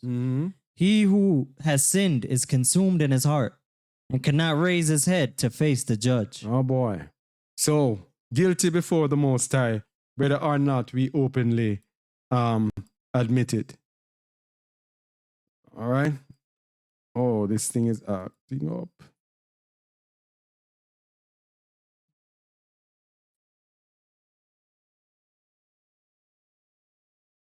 Oh, da. All right, so it's back. All right, so where were we now? Judah.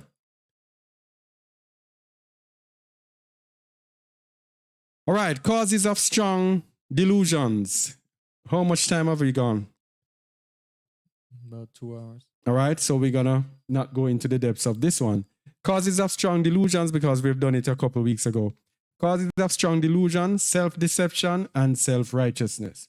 Whenever we deceive ourselves that we are right, and we are making our decisions based on our emotions, etc., we will deceive ourselves that we are in righteousness and that we are in the truth. So self-deception and self-righteousness, you can go to the books of the Nazarene, chapter 15, verses 30 to 33. That's page 145. Or you can go to chapter 18, verses 13 to 16. That is page 167. Or chapter 18, verses 63 to 64, that is page 175. So, causes of strong delusion, shutting out the truth or no desire for the truth. Let's go to Isaiah 66:4. Shutting out the truth, we will definitely get a strong delusion. Isaiah 66:4. Hold on. Isaiah 66:4. Go ahead, please. I also will choose their delusion and will bring their fears upon them. Because when I called, none did answer. When I spake, they did not hear. But they did evil before mine eyes and chose that in which I delighted not. So when we do not want to hear his word, we choose that in which he did not delight. He says he will choose our deceptions, he will choose our delusions, and will bring our fears upon us. Because when he called us, we did not answer. When he spoke, we did not hear. And that's, go ahead. That's exactly what the Most High did in 1 Kings 22, isn't it? For Shaul. Yeah. And it was like all the Malachim or the host of heaven was debating on which delusion to give to him. No, that was not for Shaul. It was Ahab. For Ahab. Yeah. Sorry. All right. So we are Matthew 13, verse 10 to 15.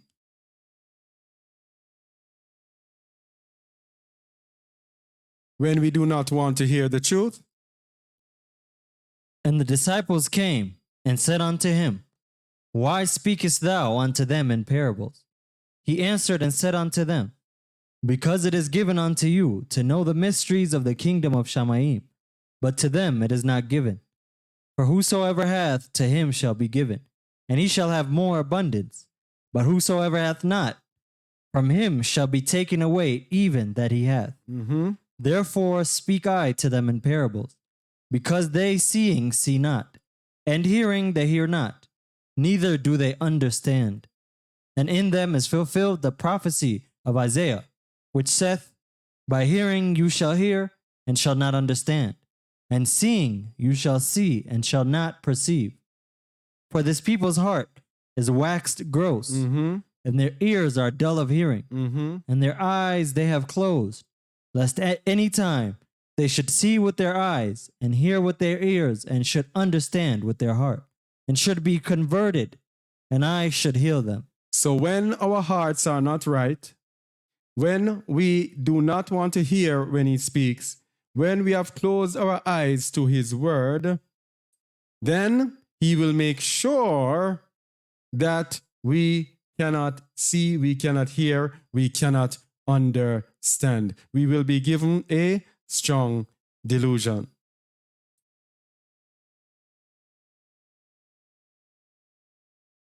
Now, here is one for believers in assembly. Causes of strong delusion, sedition. This is a very serious word. Sedition. We go over on the right here. The word sedition is from the Greek word dikostasia, which means disunion. That is figuratively dissension, division, sedition. Now, this happens in countries when people encourage people to rebel against the authority of the countries.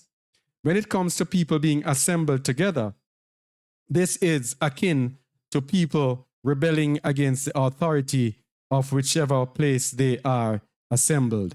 This division, this disunion is called sedition, and it is a very serious crime before the Most High. And it is one of the works of the flesh. If you go to Galatians 5:19, can go to just to 20, go to 21. Galatians 5:19 to 21. Now the works of the flesh are manifest, which are these: adultery, fornication, uncleanness, lasciviousness, idolatry, witchcraft, hatred, variance, emulations, wrath, strife, seditions, heresies, envyings, murders, drunkenness, revelings, and such like, of the which I tell you before, as I have also told you in time past, that they which do such things shall not inherit the kingdom of Yahuwah. So sedition, we will not enter the kingdom of Yahuwah if we are involved in sedition. And the dictionary meaning of sedition, it is incitement of resistance to or insurrection against lawful authority. So for those who are in assemblies, the lawful authority will be the elders, will be the authority structure that the Most High has set, whomever the Most High has set to lead over the assembly. Now, the assembly in Corinth, the book of the Corinthians was, many people do not know, was written on the basis of this sedition. There are other books that tell you about the great sedition that was taking place in the book of the Corinthians. And that was why Apostle Shaul was able to write about women being silent in the assembly, etc., setting the different orders for the assembly of the Corinthians because of the sedition that took place.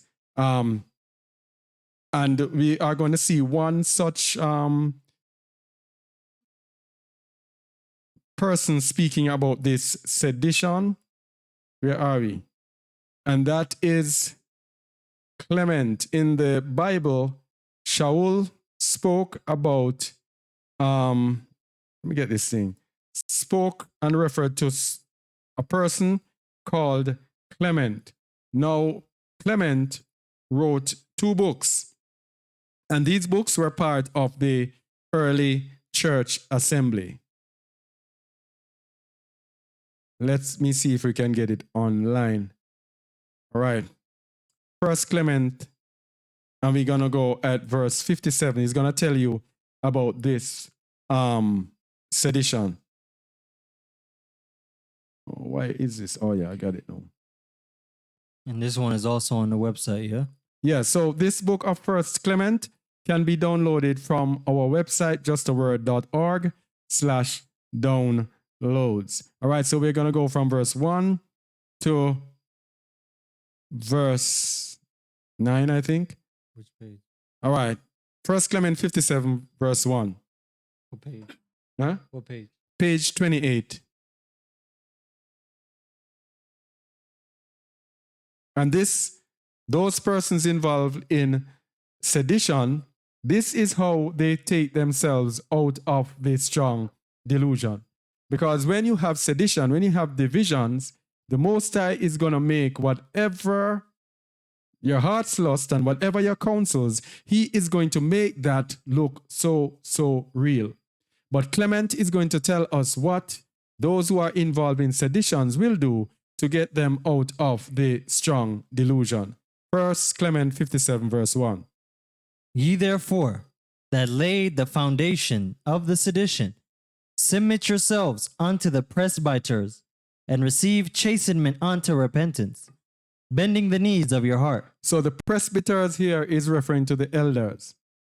So those who cause division, submit yourselves unto the elders and receive chastisement leading unto repentance, bending the knees of your heart. So the bending the knees of the heart of here means a repentant heart, a sorrowful, regretful, repentant heart. Continue in verse 2. Learn to submit yourselves, laying aside the arrogant and proud stubbornness of your tongue. For it is better for you to be found little in the flock of Hamashiach, and to have your name on Yahuwah's roll, than to be had in exceeding honor, and yet be cast out from the hope of him. So you see what sedition does. Sedition actually casts you out from the role of Yahuwah, from Yahuwah's role. And here he says, the first thing he says, learn to submit yourselves. Because the Most High has his authority. And those who refuse to submit to his authority will be in rebellion to him. And we know we looked at what rebellion is. So submitting of self is most important. Laying aside the arrogant and proud stubbornness of your tongue. Again, we have stubbornness again, which is as iniquity and idolatry. Verse 3. For thus saith the all-virtuous wisdom, behold, I will pour out for you a saying of my breath, and I will teach you my word. Because I called and you obeyed not. There we go again. And I held out words and you heeded not, but made my counsels of none effect, and were disobedient unto my reproof. Therefore I also will laugh at your destruction, and will rejoice over you when ruin cometh upon you, and when confusion overtaketh you suddenly, and your overthrown is at hand like a whirlwind. Wow. This is very, very serious. Continue, please. Or when you call upon me, yet will I not hear you. Evil men shall seek me and not find me, for they hated wisdom, and chose not the fear of Yahuwah. Neither would they give heed unto my counsels, but mocked at my reproof. Mocked at my reproofs. Mocked at my reproof. So when the Most High sends correction, those of us who are in sedition will be laughing, mocking at his correction. But guess what will happen? Therefore, verse 6. Therefore, they shall eat the fruits of their own way, and shall be fulfilled with their own unholiness. So this is again Psalms 81, verse 11 to 12. They will walk in their own counsels and in their own heart's lust. They will believe whatever they want to believe as true, that will deceive them. Continue. For because they wrong babes, they shall be slain, and inquisition shall destroy the unholy. But he that heareth me shall dwell safely, trusting in hope, and shall be quiet from all fear of all evil. Oh boy. Continue. Let us therefore be obedient unto his most holy and Splendid. exalted name, thereby escaping the threatenings which were spoken of old by the mouth of wisdom against them which disobey, that we may dwell safely, trusting in the most holy name of his majesty. Receive, continue. Receive our counsel, that you shall have no occasion of regret. Receive our counsel, and you shall have no occasion of regret. So it's hearing the corrections, and you will have no occasion of regret. Continue.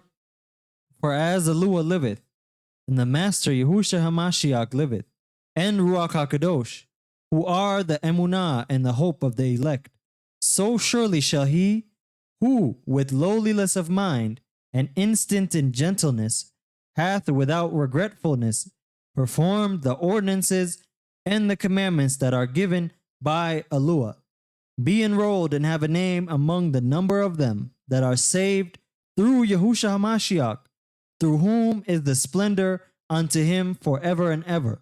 Continue. So be it. Verse 1. But if certain persons should be disobedient unto the words spoken by him through us, let them understand that they will entangle themselves in no slight transgression and danger. In no slight transgression and danger.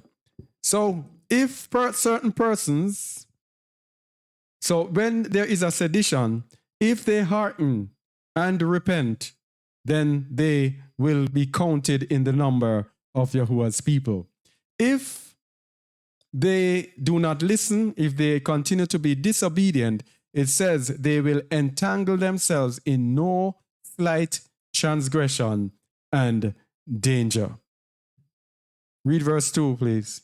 But we shall be guiltless of this sin, and we will ask, with instancy of prayer and supplication, that the Creator of the universe may guard intact unto the end the number that had been numbered of his elect throughout the whole world, through his beloved Son, Yahusha HaMashiach, through whom he called us from darkness to light, from ignorance to the full knowledge of the splendor of his name. All right, so this is the hope.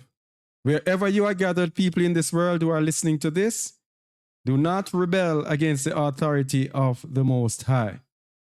When you take counsel, the Most High will make your counsel seem to be true, but only be leading you into unrighteousness. And one of the main problems,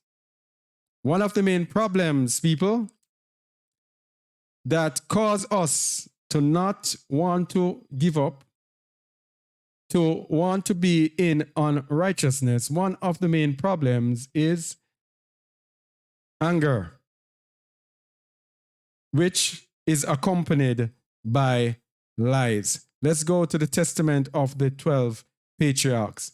Anger, which will be accompanied by lies. The testament of Dan, 2:1 to 5:3.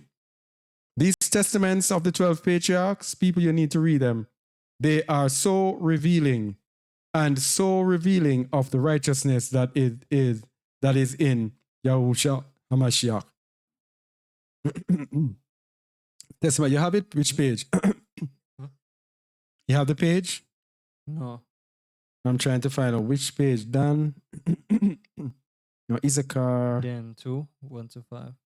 Naphtali. That's page 54 54. out of 90. Man, this machine is slow. Page 64. 54 of 90.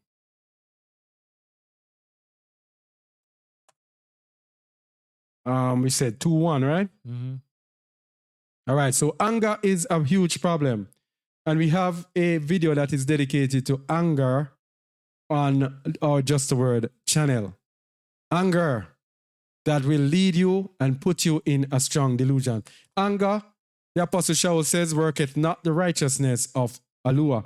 Any decision we make in anger, it is bound to be in sin. It is bound to be in unrighteousness. Any decision we make in anger. Let's go. Testament of Dan 2, verse 1. And now, my children, I am dying, and I say to you in truth, that if you do not guard yourselves against the ruach of falsehood and anger, and love truth and forbearance, you will perish. All right, so we have 4 variables there. On one side, we have lies and anger, falsehood and anger. And on the other side, we have truth, which we spoke about earlier, that saves us, and forbearance, which is self-control. Self-control and truth, verse on the righteous side. And on the unrighteous side, we have lies and anger. Let's see what he has to say about this. Verse 2. There is blindness in anger, my children, and there is no angry person who can perceive the face of truth. You hear that? There is blindness in anger. As long as we are angry, we are going to be blinded. It says there's no angry person who can perceive the face of truth. And remember, truth saves us.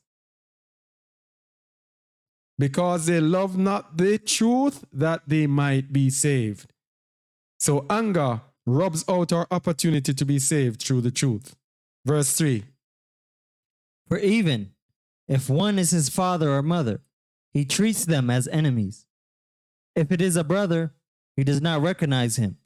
If it is a prophet of Yahuwah, he misunderstands. If it is a just man, he is unaware of him.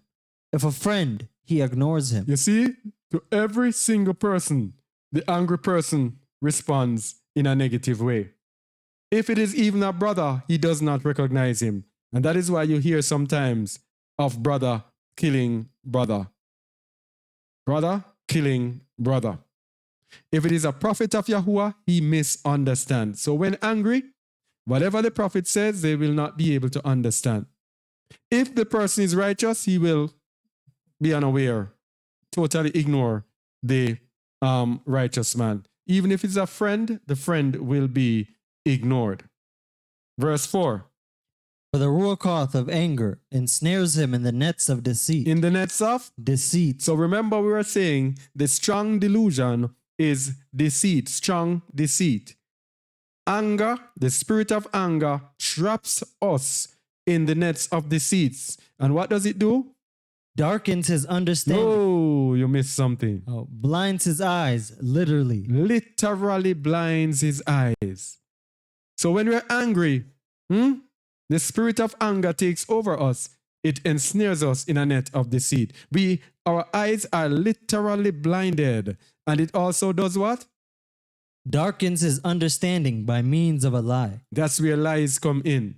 By means of a lie. How many times have we gotten angry and we start come up with all sorts of things against people? Lies start coming because it is not us who are doing this. It is the spirit of anger, the angel of bitterness, the angel of iniquity, the angel of wickedness that is doing this to make sure that we are trapped. Continue. And provides him with its own peculiar perspective. This is it when you're angry. So when you're angry about something, you are made to get your own peculiar perspective. So everyone else is seeing something, and then you are seeing something totally different, your own perspective. Why is it that you have your own peculiar perspective? Because you want to satisfy that anger. So that thing that was good now becomes bad. You start seeing things your own way. You start having your own way. And that is why many people, for example, who are in assemblies where there is anger, there comes in false doctrines afterwards. False doctrines are not far away because we will be provided with our own peculiar perspective, our own unique perspective. So, for the spirit of anger ensnares him in the nets of deceits, blinds his eyes literally, darkens his understanding by means of a lie, and provides him, that lie now provides him with his own peculiar perspective. Continue, please. By what means does it ensnare the vision?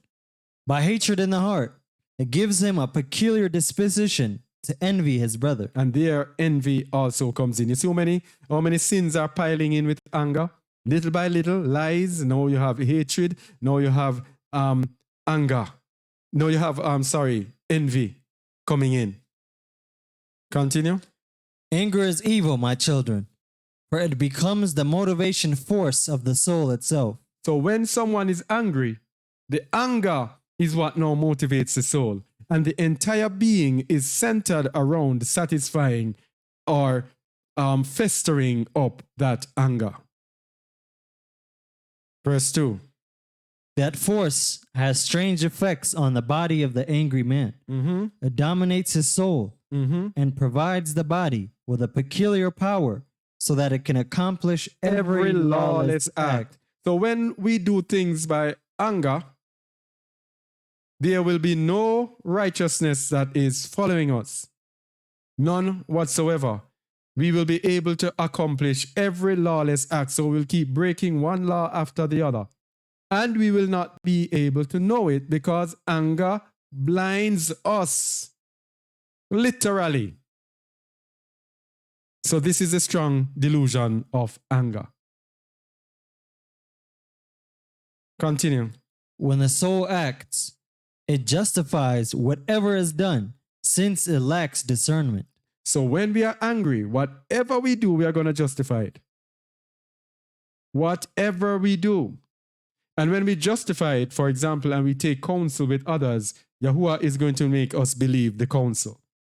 So we will be there believing the lie.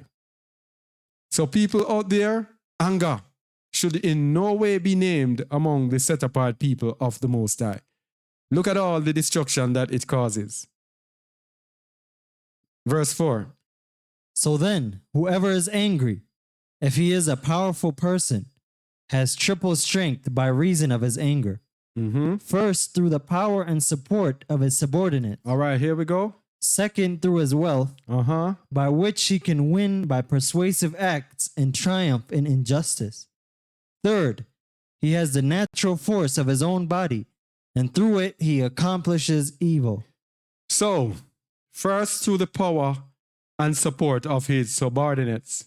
So when people who are angered and led by anger, they will take counsel with others and have subordinates. Then, if that person has wealth, that person will use their wealth. And use their wealth to win by persuasive acts so as to triumph in that injustice, so as to satisfy the anger. Then thirdly, the natural force of his own body, through it, he accomplishes evil. So when there is anger, there is nothing good that comes out of it. Nothing good whatsoever, but evil. Verse 5. But if the angry one is a weak person, his strength is twice that of nature. For anger always supports such a person in their transgression. You see, as long as we're angry, the spirit of anger is always going to support us. So even when we are weak, we will have twice the strength that we normally have. So, verse 6 now. This Ruach always moves with falsehood at the right hand of Hasatan, in order that such deeds may be done through savagery and deception. So we see the spirit of anger always moves with a lie. At the right hand of Satan. So it is Satan that is directing it. These people, there is still no anger be within any assembly that we are in. Because we are speaking to believers all over. Nothing must be done in anger, or else we are headed on the road to destruction. 4 verse 1. Understand then the power of anger, that it is senseless. First, it arouses by spoken word. Then by action, it gives strength to the one who is aroused. By sharp losses, it perturbs his mind and thus arouses his soul with great anger. So here is the process. It begins with words, spoken words. Then the words are accompanied by actions. And then it gives us strength.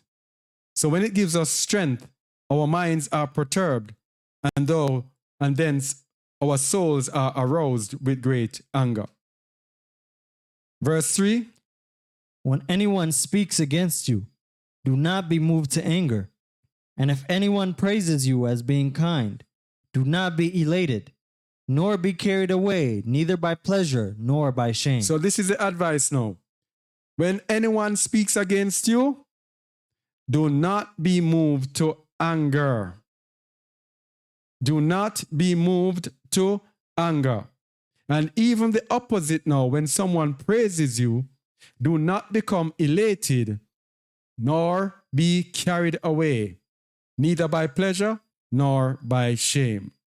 So, in other words, we must remain humble at all times.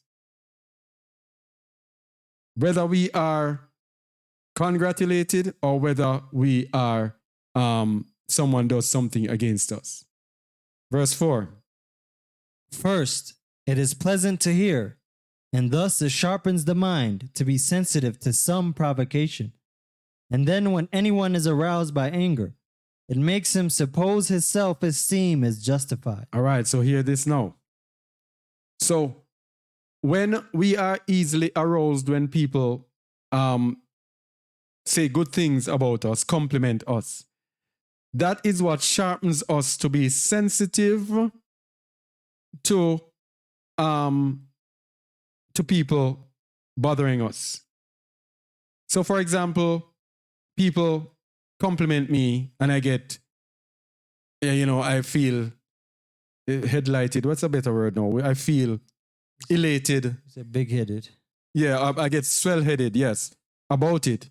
Then I will start having this disposition of being, having some form of superiority or something. So when someone says something against me, how dare he, how dare she, then I'm easily angered. So this is why afflictions and everything are important. Because if we are too comfortable, then when someone says something against us, we will be easily perturbed. Verse 5. If you suffer a loss, if you undergo the destruction of anything, do not become alarmed, my children, because this ruach makes one desire what is transitory in order that he might be made angry over what he is missing. So if we suffer loss, if we undergo destruction or anything negative, do not be alarmed, because this spirit, this ruach of anger, will make us desire what is transitory in order that he might be made angry over what he is missing. So it will make us desire. What is that transitory? I want to get it exactly.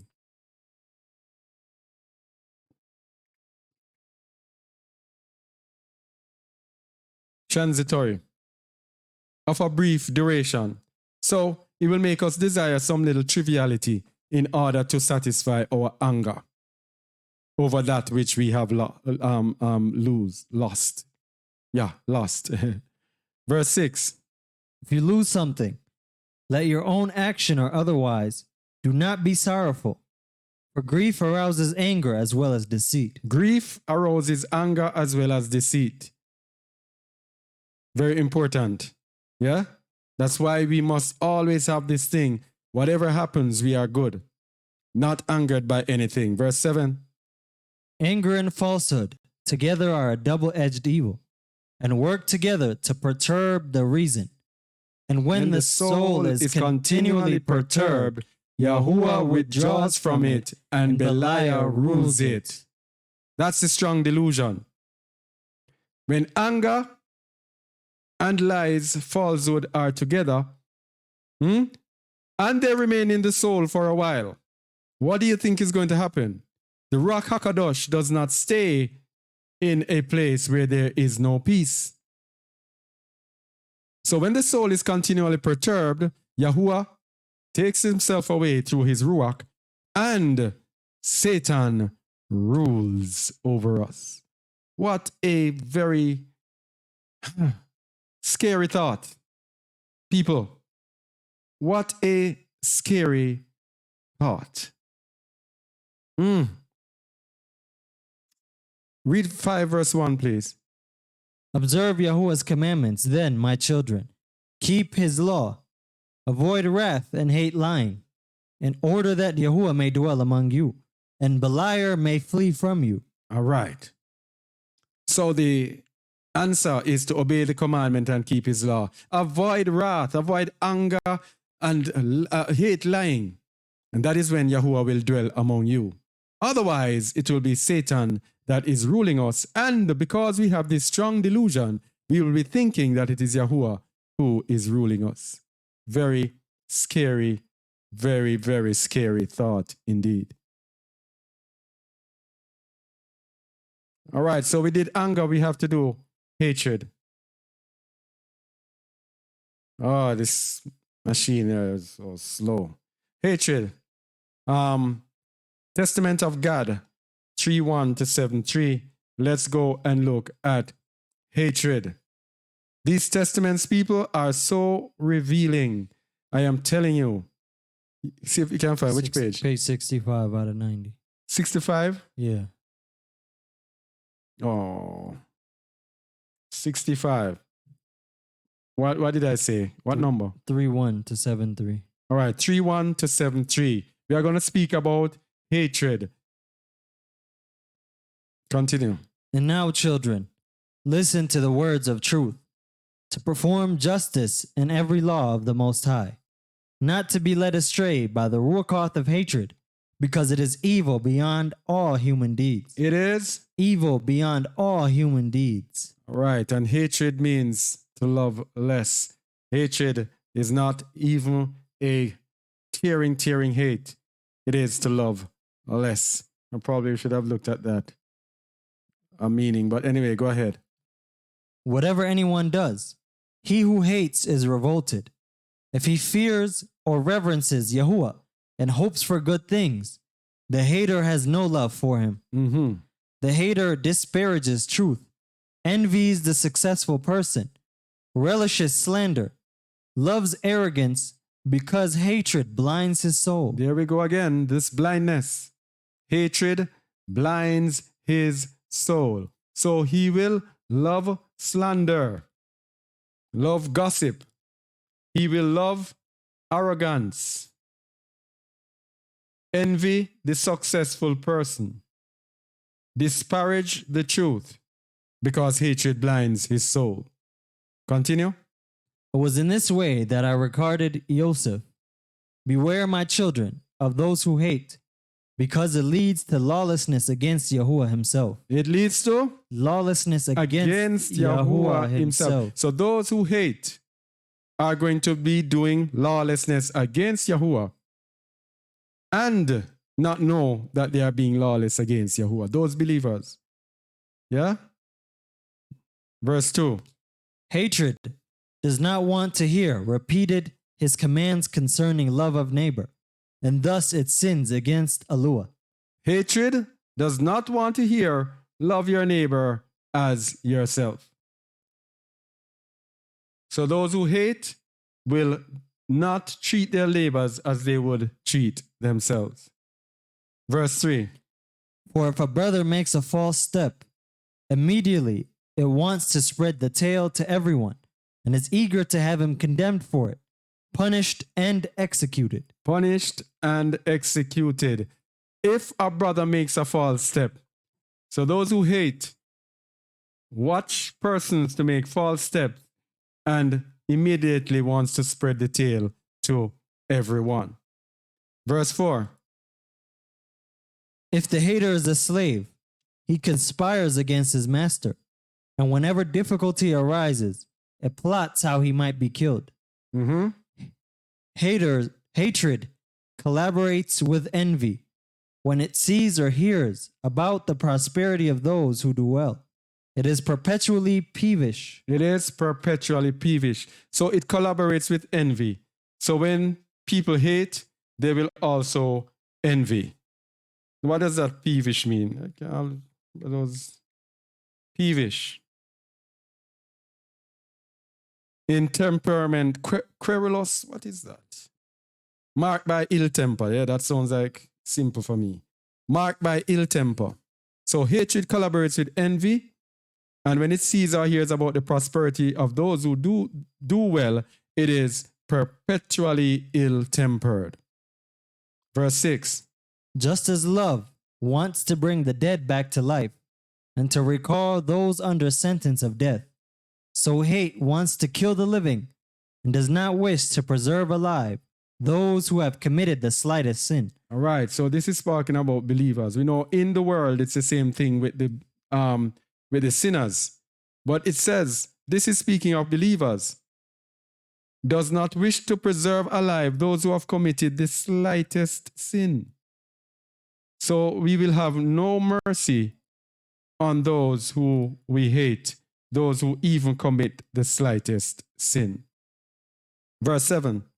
For among all men, the ruach of hatred works by Hasatan through human frailty for the death of mankind. Works through who? Human frailty. By Hasatan. This is the delusion that we're talking about. Continue.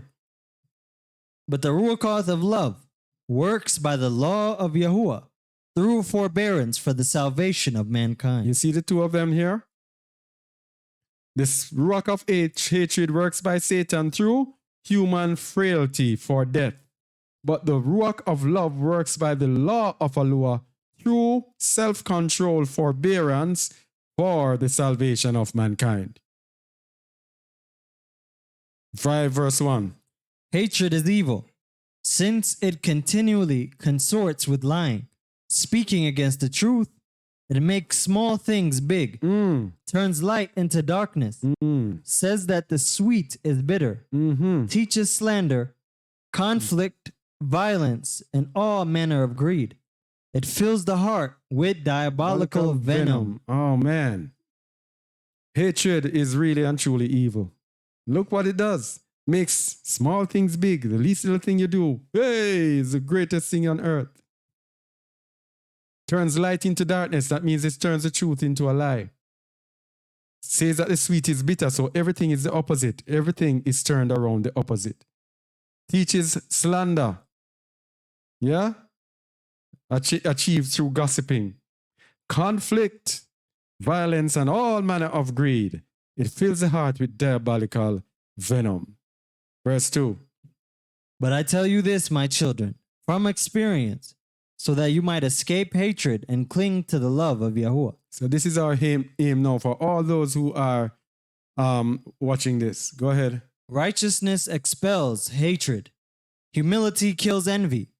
For the person who is just and humble is ashamed to commit an injustice, not because someone else will pass judgment on him, but out of his own heart, because Yahuwah considers his inner deliberations. So righteousness is what expels hatred. Humility is what kills envy. The person who is just and humble is ashamed to commit an injustice. Yes? Ashamed to commit an injustice because Yahuwah considers his inner deliberation, because of his fear for Yahuwah, and Yahuwah is in his heart doing and working that which is right. Verse 4. He will not denounce a fellow man, since fear of the Most High overcomes hatred. But being fear of the Most High overcomes hatred, so he will not denounce a fellow man. Continue. Being concerned not to arouse Yahuwah's anger, he is completely unwilling to wrong anyone, even in his thoughts. I understand this at last, after I had repented concerning Joseph.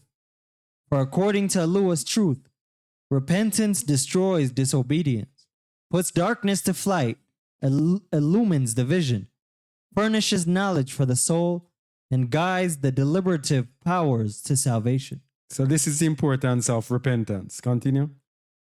What it has not learned from human agency, it understands through repentance. For Elua brought on me a disease of the liver, and if it had not been for the prayers of Yaakov my father, he would shortly have summoned from me my spirit. So this is the danger of hatred. All right? Hatred connected to the liver. And this almost killed, which testament is this? God or Dan? God? Yeah. Verse 10. For by whatever human capacity anyone transgresses, by that he is also chastised.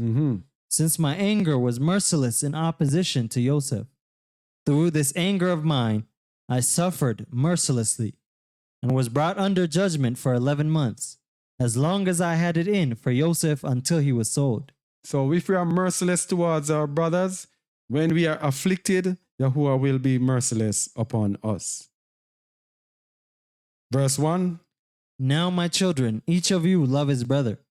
Drive hatred out of your hearts. Love one another in deed and word and inward thoughts. For when I stood before my father, I would speak peaceable about Joseph. But when I went out, the ruach of hatred darkened my mind and aroused my soul to kill him. Love one another from the heart.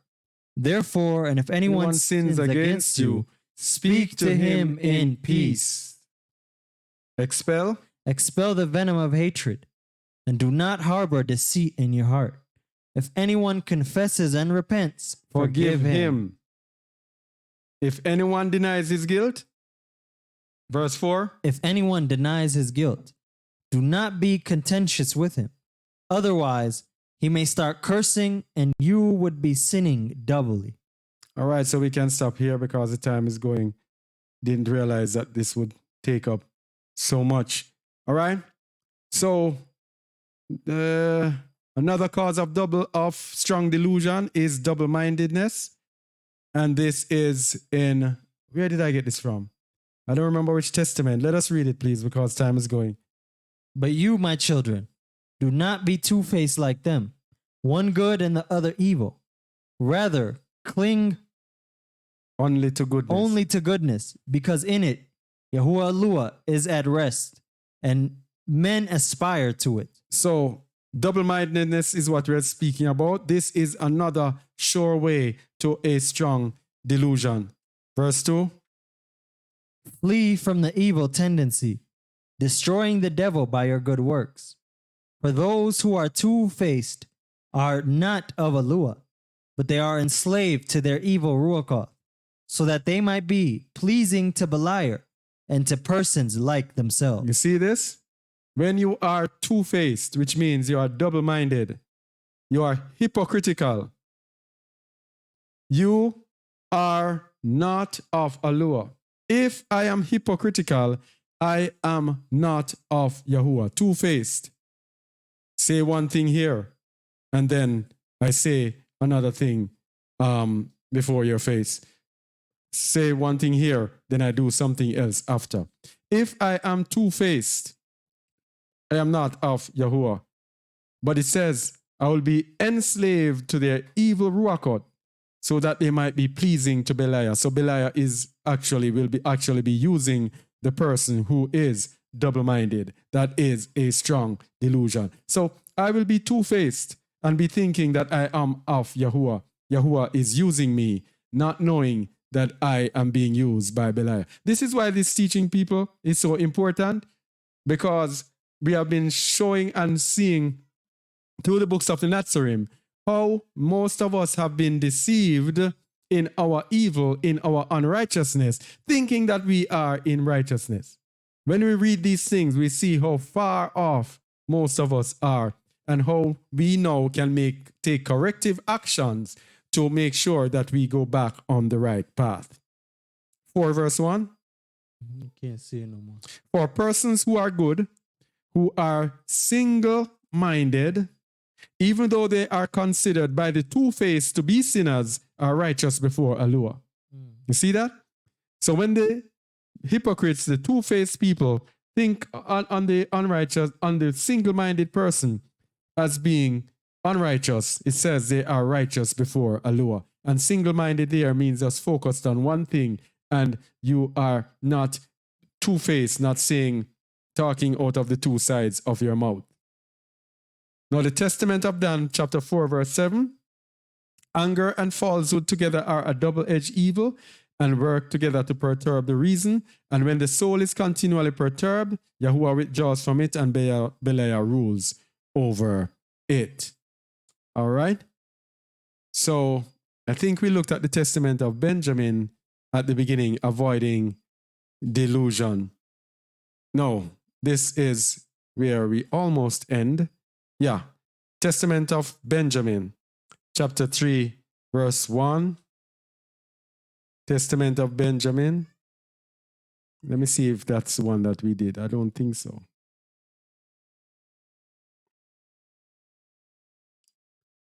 Three 1. I'm hoping people see how serious this delusion is. Page 86.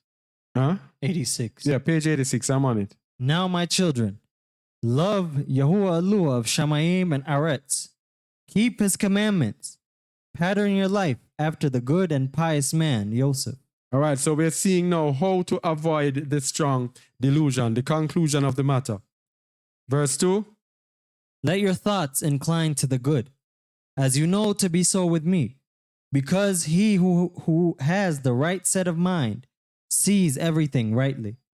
Reverence Yahuwah and love your neighbor. This is the cure, people. The 2 greatest commandments. Love Yahuwah with all your heart, mind, and soul, and love your neighbor as yourself. Reverence Yahuwah means to fear Yahuwah. When we fear Yahuwah, we are fearful of doing anything that is wrong in his sight. That is a sure way to avoid a strong delusion. Because whatever he says, we will do. Whatever he speaks to us, we will listen to him and we will do it. We would not walk in our own counsels because we do not desire our own way. We fear Yahuwah, so we seek to do his way. Continue. No, start from 3 again. Reverence Yahuwah and love your neighbor. Even if the ruakoth of Beliar seek to derange you with all sorts of wicked oppression. They will not dominate you any more than they dominated Joseph, my brother. So as long as we fear Yahuwah and love our neighbor, loving Yahuwah as ourselves, loving our neighbor, loving Yahuwah with all our heart, minds, and soul, loving our neighbor as ourselves, then the spirits of Belial cannot dominate us. We can never be under a strong delusion. Verse 4. How many men wanted to destroy him, and Yahuwah looked out for him? For the person who fears Yahuwah and loves his neighbor cannot be plagued by the Ruach of Belial, since he is sheltered by the fear of Yahuwah. You see that? The one who fears Yahuwah and loves his neighbor cannot be plagued by the Ruach of Belial, since we are sheltered by the reverence or the fear of Yahuwah. So Yahuwah looks on it. If you love my neighbor, your neighbor as yourself, and you fear me, because if we fear him, we are going to love him. If you fear me and love your neighbor, I am going to shelter you so that you cannot be under any strong delusion. Belial can have no charge over you. Continue. Neither man's schemes nor those of animals can prevail over him, for he is aided in living by this, by the love which he has towards his neighbor. Continue. Joseph also urged our father to pray for his brothers, that Yahuwah would not hold them accountable for their sin which they so wickedly committed against him. And this is where we stop at this one. Joseph urged our father to pray for his brothers. So the brothers did wicked evil against Joseph. Selling him as a slave, even conspiring to kill him. And he had to beg for his life. But he still prayed for his brother, that Yahuwah would not hold them accountable for the sin which they so wickedly committed against him.